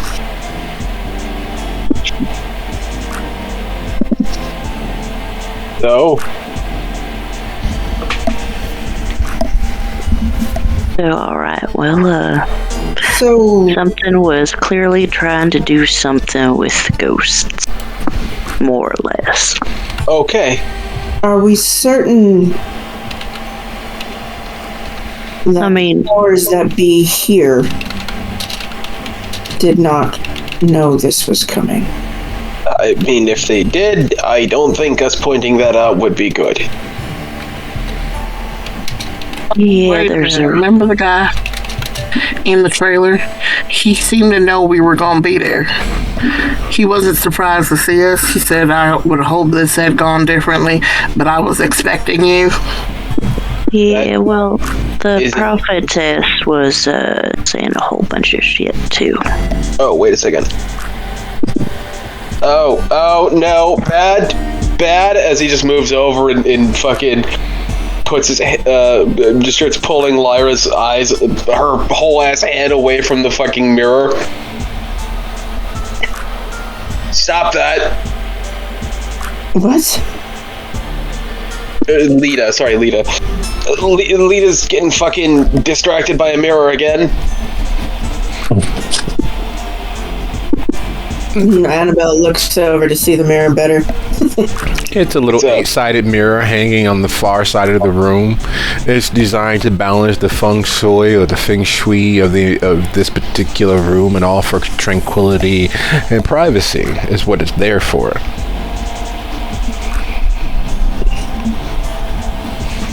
Is there like a blanket or something we can throw over that fucking thing? I mean, Someone's got to hack it, right? another way for us to, oh, this is really dumb. But like, worst case scenario, if it looks like we're about to get fucking axed, we could always just try to talk to this thing. He just kind of vaguely gestures over to the mirror without looking at it. It's not the worst idea. It ripples in response, as if it is a deeply tranquil pool of water. It happens quickly. I was just about to say, does it have to be a mirror or just anything reflective? Because, remember, pulled her out of a lake. I don't know. We could find out. What? Yeah, I'd rather not right now. I want this headache to go away first. Is this like little 8-sided? How big is it? 4 by 4, basically. Oh, okay, so it's big. No, 4 inches by 4 inches. Oh, okay. I suppose I'll palm it. You know, shit goes wrong. At least we have a mirror to talk to. It is oddly comforting, isn't it? No, I mean, like, if we have to suddenly be like, oh, hey, thing of the mirror, don't let us die, and we'll make a deal. Yeah, let's not make deals. What? That's just bad. What do you? What?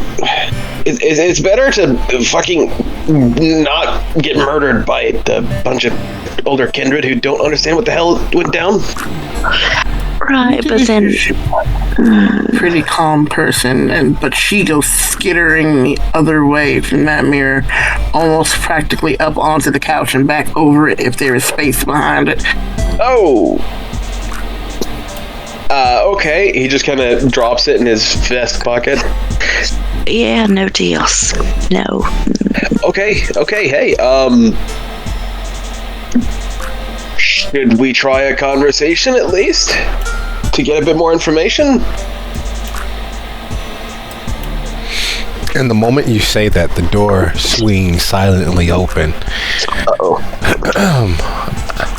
I hope that we didn't keep you all waiting too long. You know what it's like wrangling folks with various ideas into a semblance of order. Why don't y'all come on out here so we can have this conversation? Now remember, I did do my best to make sure that we have a fair and unbiased viewpoint. So would y'all be so kind as to not have made me waste my efforts? Of course. Okay. Yeah. Coleman, as you all begin to exit, pulls Jody to the side, straightening up his collar, making sure his buttons are perfectly lined down the center of his being. We have to get you some better threads, but this'll do for now. Dust you off as best as possible. Ladies, gentlemen, right this way. Too kind. I'm literally getting the first day of school mom treatment over here.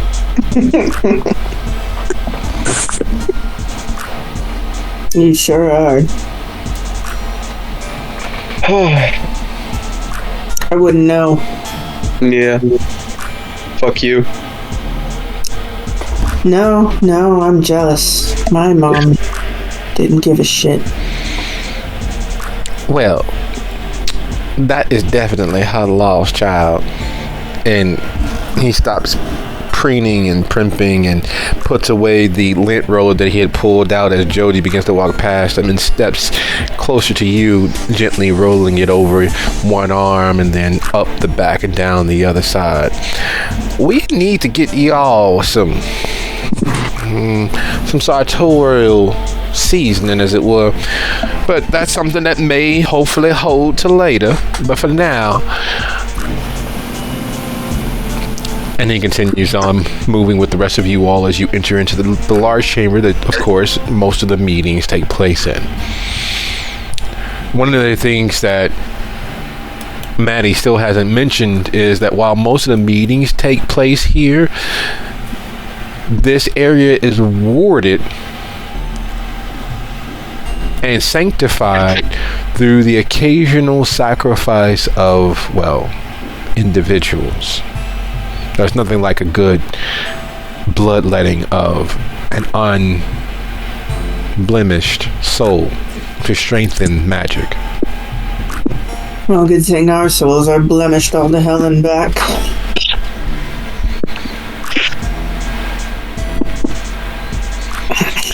Here they are, Coleman announces. Regent Wolvern, as expected, is in the same highfalutin dress that is clearly something more off the rack than it should be. Jonathan isn't there being a sycophant at her heel. Her attaché not at her side or sniffing around her is an odd sight to behold, and it's clear that for all of her seeming, for all of her high-handed and high-minded actions, that there was something that transpired between them, some level of trust or feelings, potentially. Because while not sobbing and broken and showing any easily definable sign, there's a set to the shoulder, a certain muling of the cheek and jawline, a tension there that had not been when you all arrived earlier this evening. As per usual,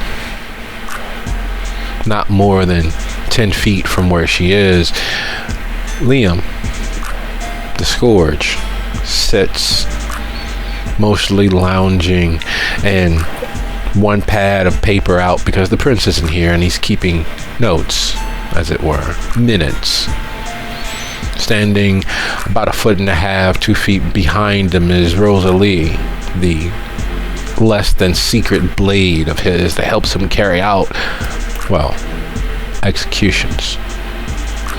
Renee is softly giggling and clearly enamored with what she believes may be in the offing. Nothing like a good bit of bloodletting to get the pulse racing. Angela sits, having unbuttoned her blazer, one leg over the other, and is gently and quietly speaking with Michael, who made an appearance and you've all been in the other room. Coleman takes his place, not far from you all, but far enough so that you all have spaces and room to sit at your leisure, instead of standing on ceremony if you wish.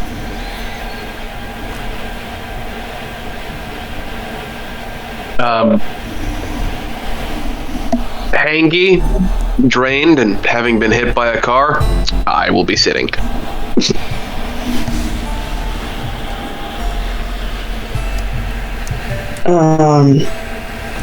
Annabelle will stand because it's the correct thing to do.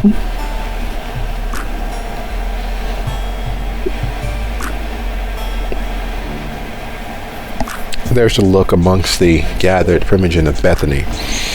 A little flick of an eye, a nod here, and a few fingers wave to initiate, to begin. Let's get on with it. The prince and the sheriff aren't here. There's no reason to continue waiting and holding. Well, Regent, business, they ain't gonna say nothing to get things started. I will. Y'all know what happened with Jonathan. Y'all were here when that little sucker of his, that beautiful blue eye, went popping across the room there. And you all remember what he said? Oh my God, they've done it.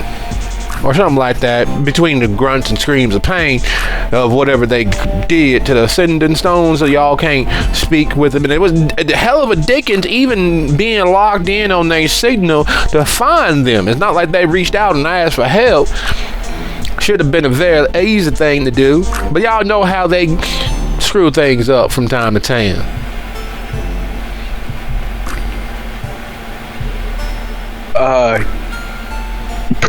Permission to speak?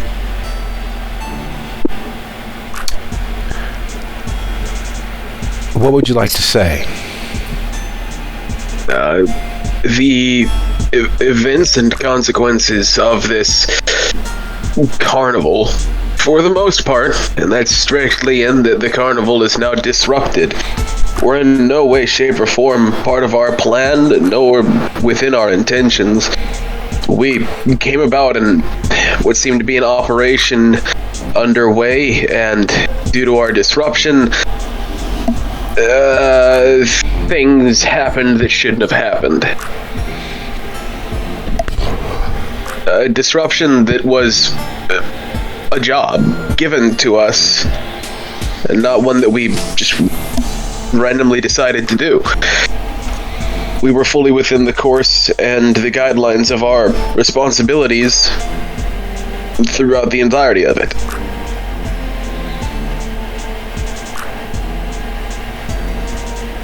That is one perspective, Jonathan. Or should I say Mr. Garcia? The other is you all didn't call for help.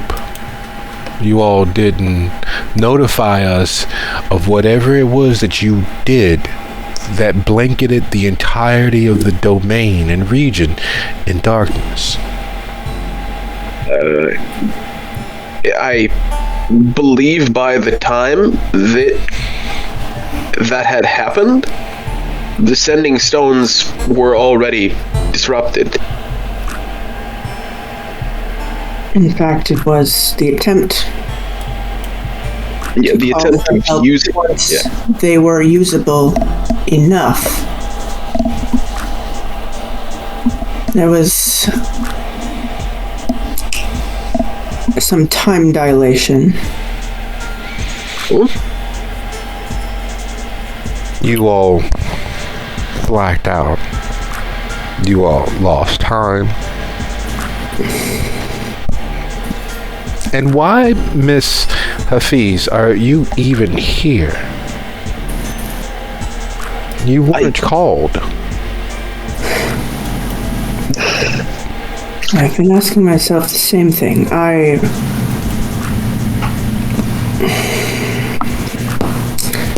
Something in what happened, some magic from that ringmaster pulled me in to a place I did not go. Brought me to his carnival. I'm surprised that more didn't end up in a situation like mine. Well, it's possible they did, just they didn't show up right next to us. That's true. I see.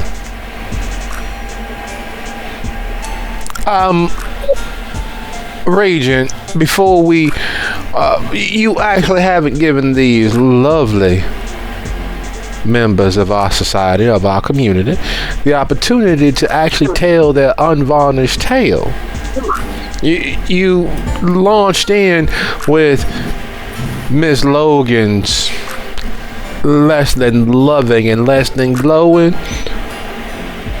analysis, and while the rest of us were here, Ms. Logan, who so thoroughly enjoyed your attaché case, experiencing some of the most graphic and gruesome pain that I have seen a kindred experience in quite a few nights,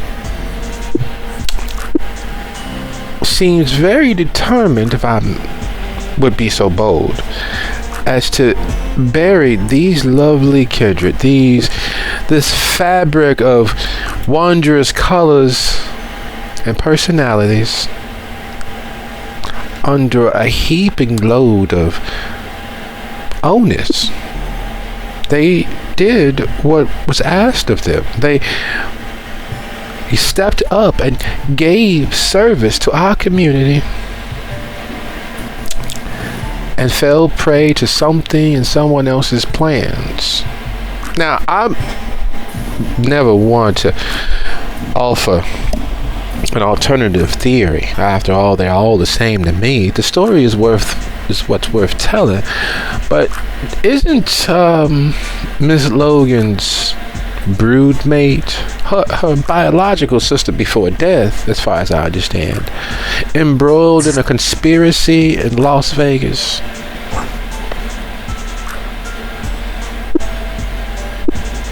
Isn't that right, Joji? As one of the few members of our lovely community who has had the opportunity of travel, haven't you heard much the same? Yeah, it's not exactly hard to get a hold of information if you keep your ear to the ground. And he says, completely not knowing what the fuck he's talking about, but a lifeline's a lifeline, motherfucker. Gift horses do not get looked in the mouth.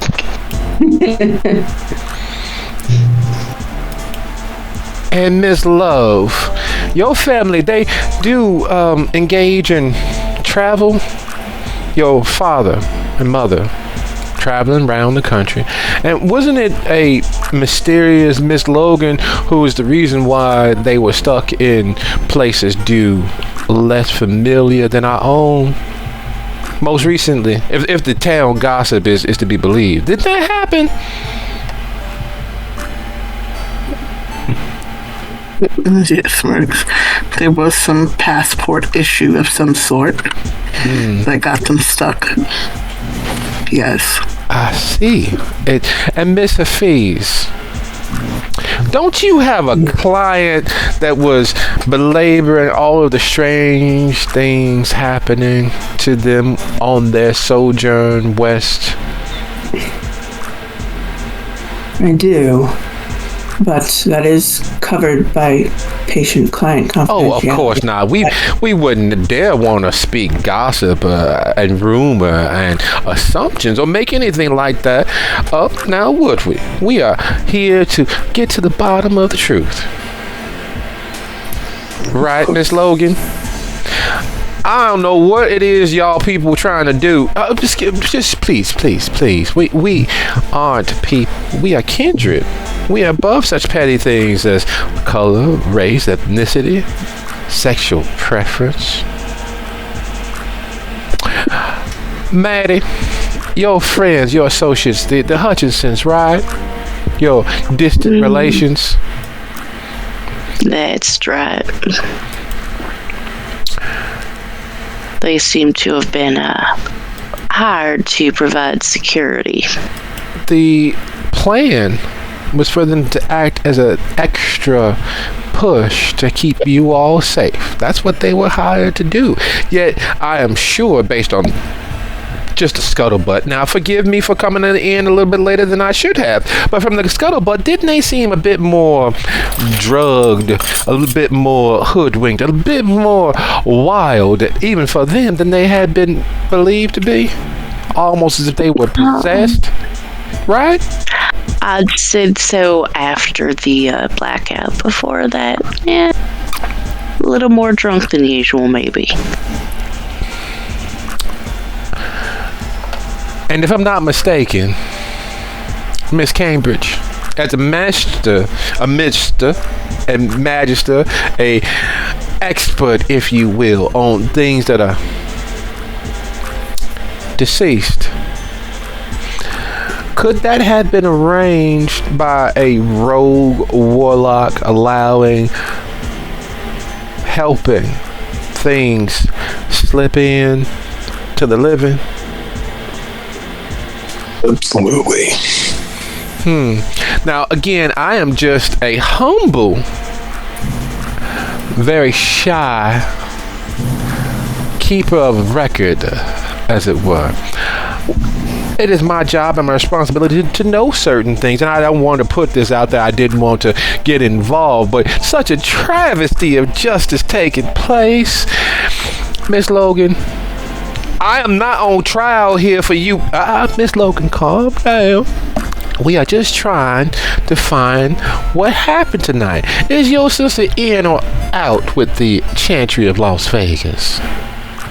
That ain't got nothing. So you are abandoning your connections of blood? Sounds like a interesting thing to do.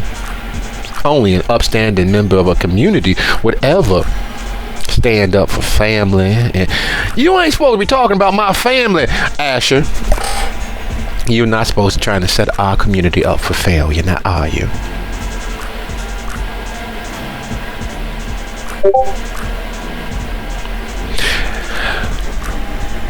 My little house figs, if I were to, like, I can't do this. This is, of course, coming down to the Regent herself. But if you all found out that someone set you all up for failure on purpose, what do you all think might be the best course of action? What sort of mercy would they deserve? I did not set them up for any sort of failure. Those people, Miss Logan, and we are. India kind of raises her hand. To that point, the ringmaster, the guy that was running this whole thing, he said he was expecting us. So if y'all were the only ones that knew we were going, how did he know we were coming?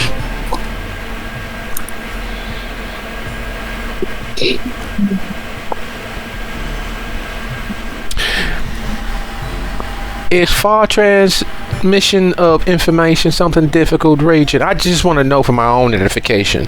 Could, for instance, if you had my blood in one of those lovely sending stones, how long did they take for you to make sure that we're operational? Each sending stone is a 10-hour ritual. Why? Well, if you had an extra 10 hours just to throw away, couldn't you make one for your sister?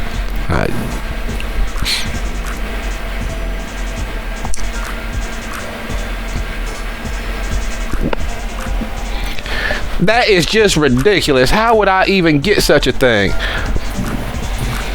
Well, I'm not saying that there's a Pony Express, a courier service out there that we all could use, but for instance, and he reaches inside his inner pants pocket, pulls up a crinkly envelope, begins opening it.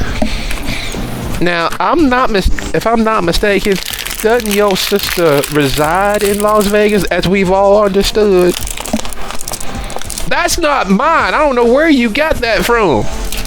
You people always digging through somebody else's trash. Please, darling. And he hands it across to the Regent. I understand that some of y'all can, what's that called? Read objects. You can see the address there, straight from Vegas to our lovely Miss Logan's property.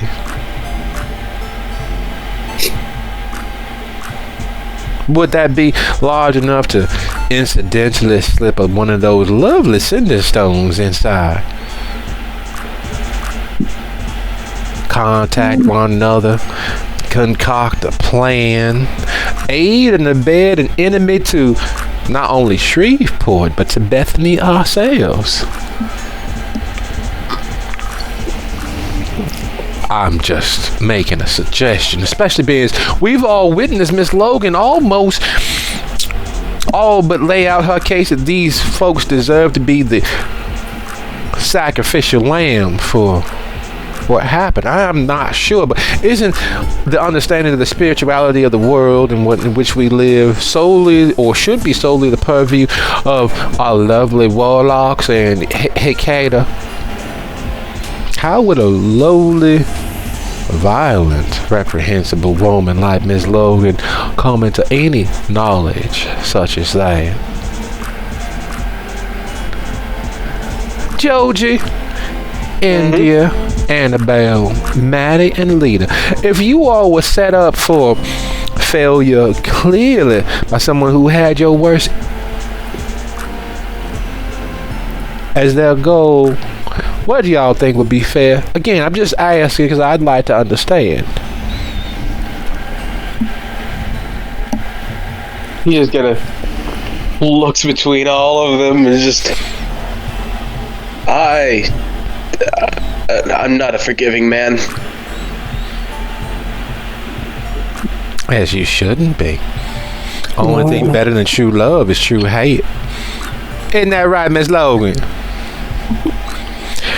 This will not stand. These people will not sit here and impugn my honor and drag my sister through the mud. She has gone through enough dealing with that pissant of a blue blood and his warlock servant slave. And she begins to ramp herself up. It is clear that she is growing more and more angry. Annabelle's kind of enjoying this. Joji just kind of spurred on by his friend and quasi babysitter, speaking up for them, just goes, the job we were sent out to do was a job for the domain as a whole, to maintain the peace. By acting against that, they're acting against the domain. We could have died there. Think I'm not one to keep that off the table in repercussions.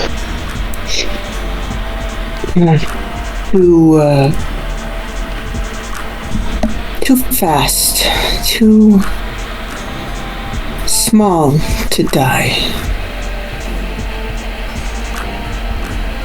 For they were going to destroy all of us. Maddie will just... Certainly more lives should be paid for the lives that she tried to steal, if that were the case. The whole point of Bethany is to put down threats. Maddie will shrug one of her shoulders. Well, I don't know. Sometimes a nice timeout is appropriate. Especially if they still might have information we can use down the line. Indeed.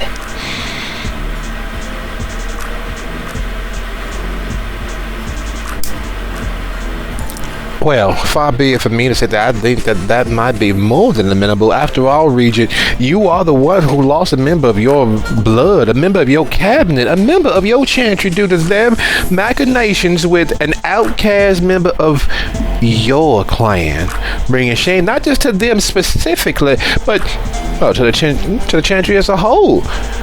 They making y'all look as if y'all might not be in fact loyal to the pyramid or the tower. I'm just assuming that is not something that you would be okay with. I could be wrong. I really could, and I hope that I am not. But perhaps one could easily make the assumption that you may have an understanding of what they were up to in advance and allow their skullduggery. That'd be a poor thing.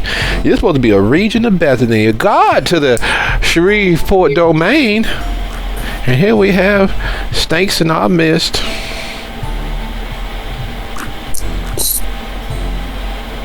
Truly a sad day if that were the case.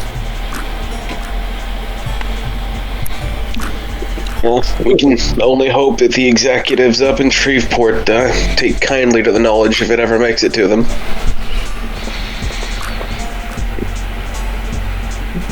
Though mercy is not exactly something that I'm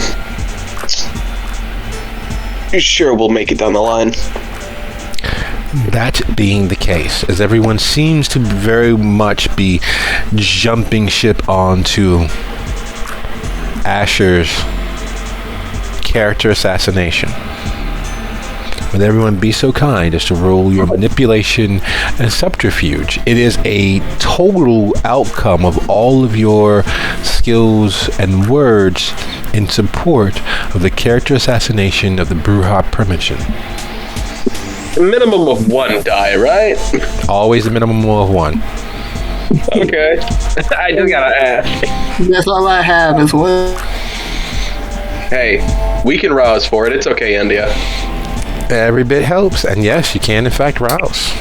Alright, I will roll with 3 dice. Let's go. Yeah, let's rouse, bitches. So, do you roll the rouse before? Well, after. So, roll with the added dice, and then do the coin flip afterwards. Yes. Okay. That is sexy. Thank you, DiceBot. All right, so you said manipulation plus persuasion Subterfuge. plus subterfuge. Oh my god. Joji and Ryan's fucking luck are on opposite ends of the spectrum. What is this? You got some willpower, India. Throw it on that bitch.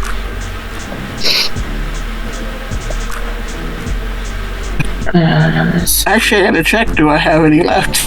Oh, holy shit, Annabelle! Do you have any willpower, Annabelle? I have some aggravated willpower. Oh, I mean, you know. C'est la vie and all that. I don't think I can avoid this without. No, because I wouldn't even fail. I would just get worse. I could max my crits and get real messy.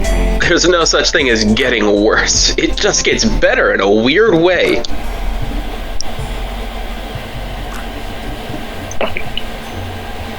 Yep. I'm leaning in.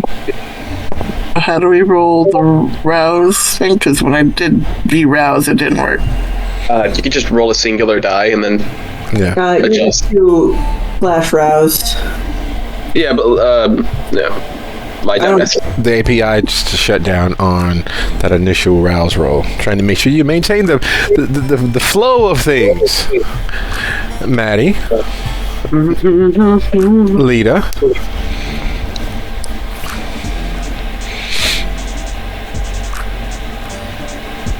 Who would have thought that the therapist is very good at manipulating people?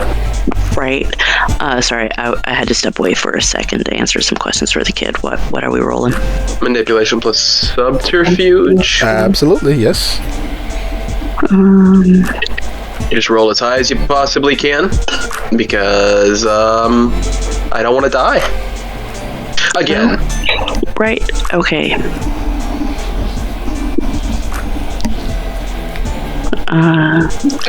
Just a bit of anger on India's part.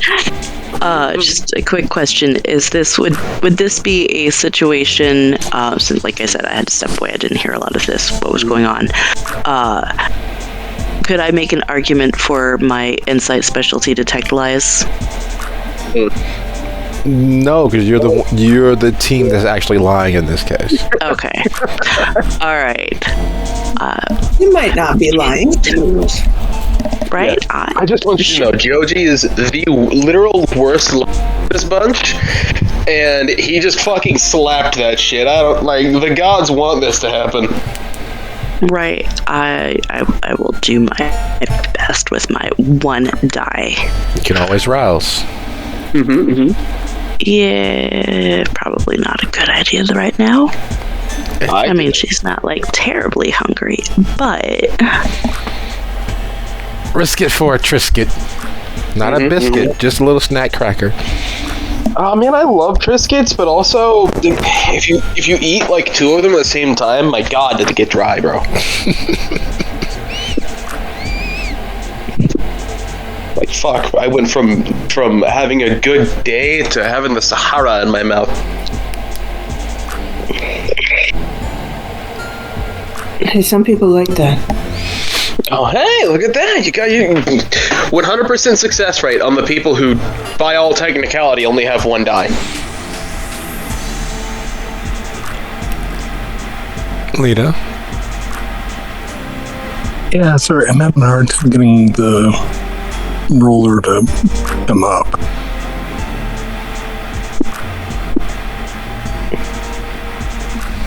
You're good.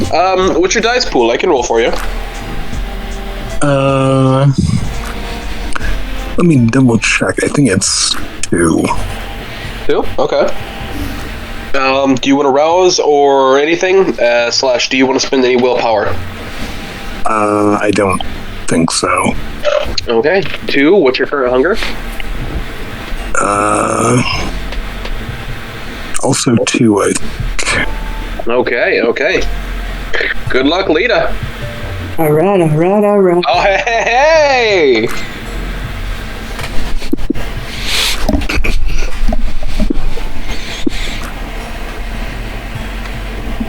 Poor girl. Nice.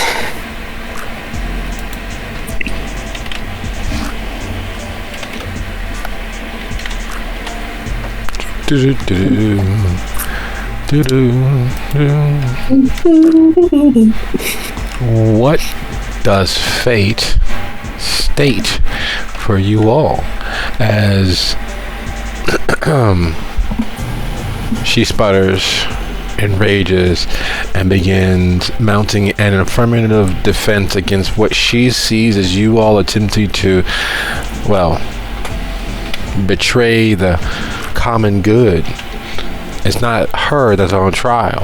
But y'all don't understand, what you people don't seem to understand is that I am not the one who dropped the ball here. I was not involved in any sort of conspiracy. Your failures is the reason why we're in the situation that we are in. And she continues mounting in both volume and passion in regards to defending herself from the allegations leveled by Asher and backed up by your own levels of acting indignant and responding in kind, and Annabelle's furious accusation of pretty much that deserves death. How dare you fucking put our community at risk because of you and your sister's issues. One betrayal equals another. It runs a goddamn family. There are statistics. And so the exchange of information grows in intensity, and it's very clear that one push more and the primogen may respond in less than an intelligent ideology at the present moment. She very well may leap across the table and take matters into her own hands.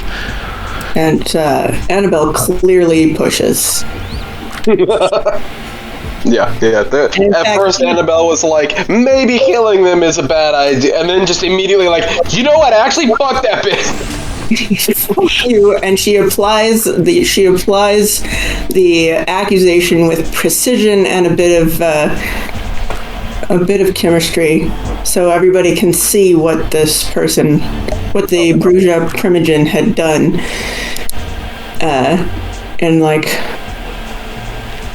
What Annabelle imagines happened. You see this?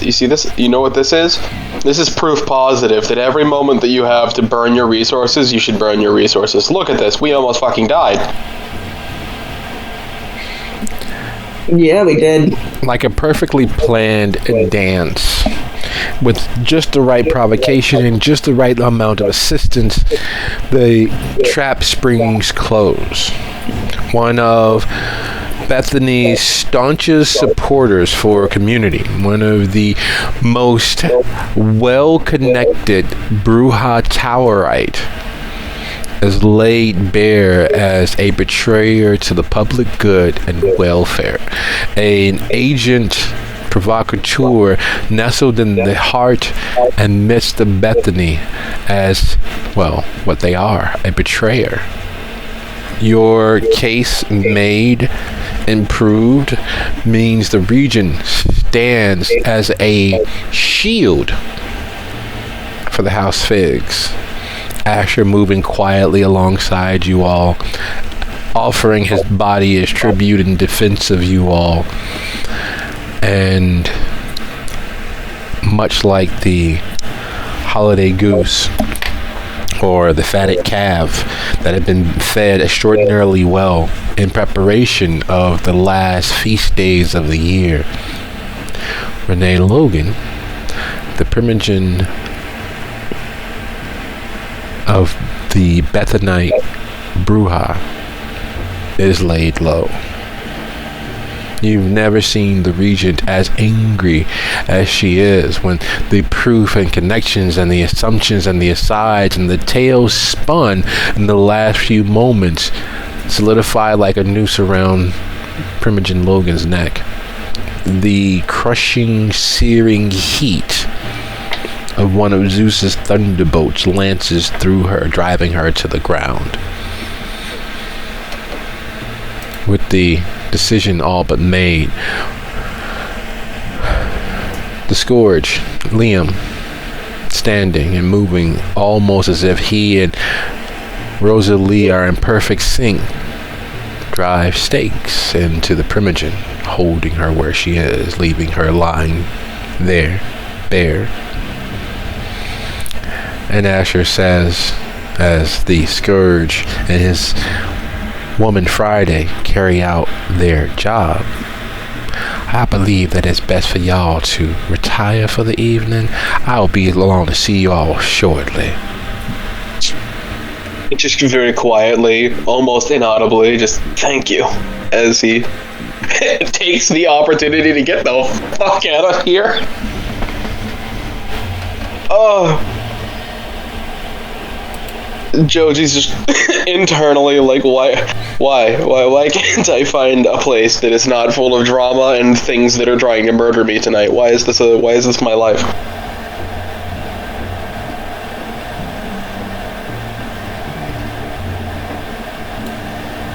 He just, alright, come along, everybody. I think it's best we follow their words here. Annabelle's internally thinking, it's been a long time since I've had a con go that well.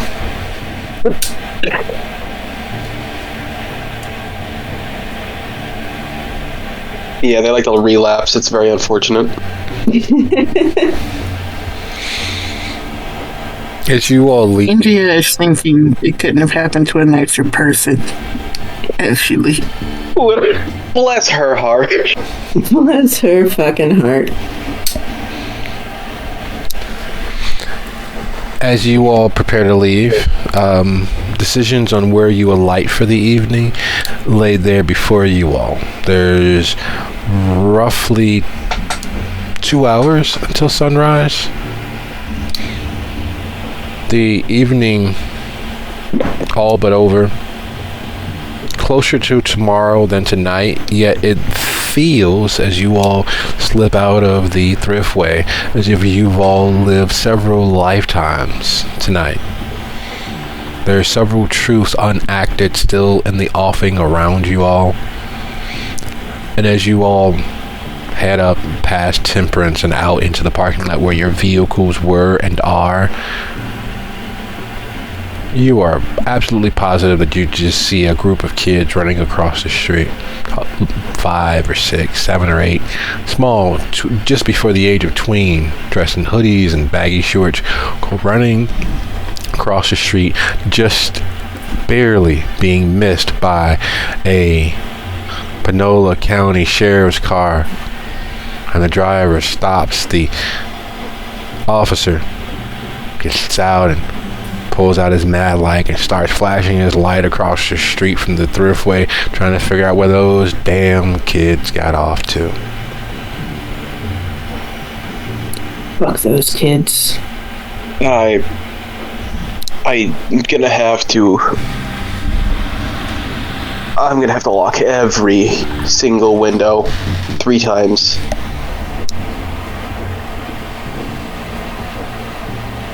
What did he say?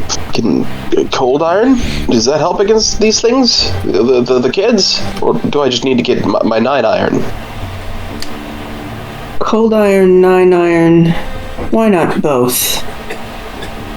Okay, well, either way, he just kind of was speaking as he's still watching off in the distance to make sure those fucking ne'er-do-wells don't come their way. I'm probably gonna head back off to my place. I think we all live in town. Yeah. No. Well, just outside. I mean, are you within 2 hours, Maddie? Yeah. But she was just gonna, after she saw those kids, she was just gonna nope out and go back in and crash with the communal apprentice quarters. Oh, so like as I turn over to ask Maddie, like, Maddie, are you here? Just, she's not even there. Maddie, are you within 2 hours of the... Where did she... Okay, I'll take that as a yes. Any... Do I need to play host to anybody, or are we good? No, if I don't know if I trust Well, you. if anybody need a ride, I got my truck. I don't have my vehicle here. My vehicle is at the carnival. My vehicle's at the carnival with a bunch of drunk Hutchinsons. I guess someone doesn't have a vehicle anymore. Oh yeah, I just live up the road though.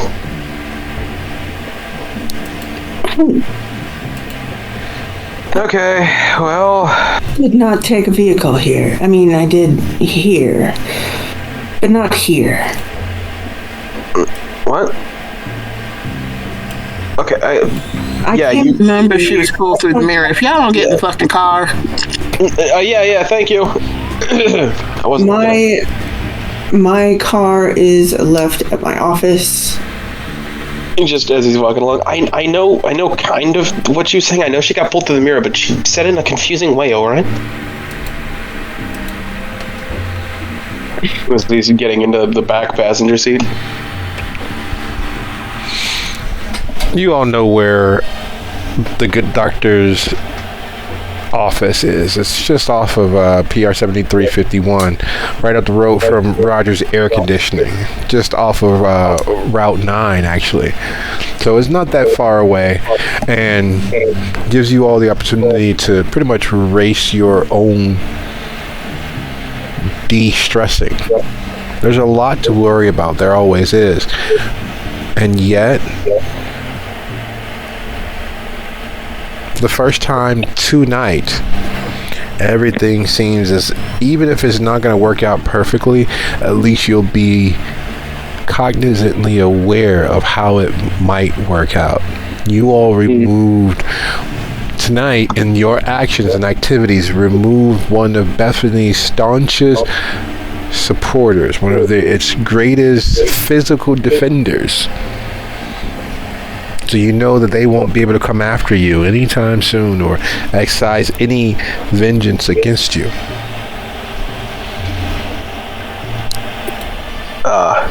In that same light, though, we did just kind of cripple Bethany. We just need a new prodigy. Yeah, they grow on trees, don't they? They do, in fact. And on that thought, If you hang enough people.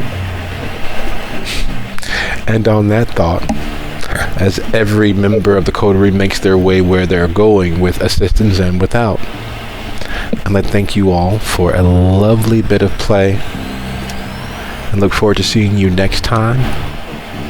And I can't say it enough or as passionately, honestly as possible, but thank you, and thank you. Good night, everybody.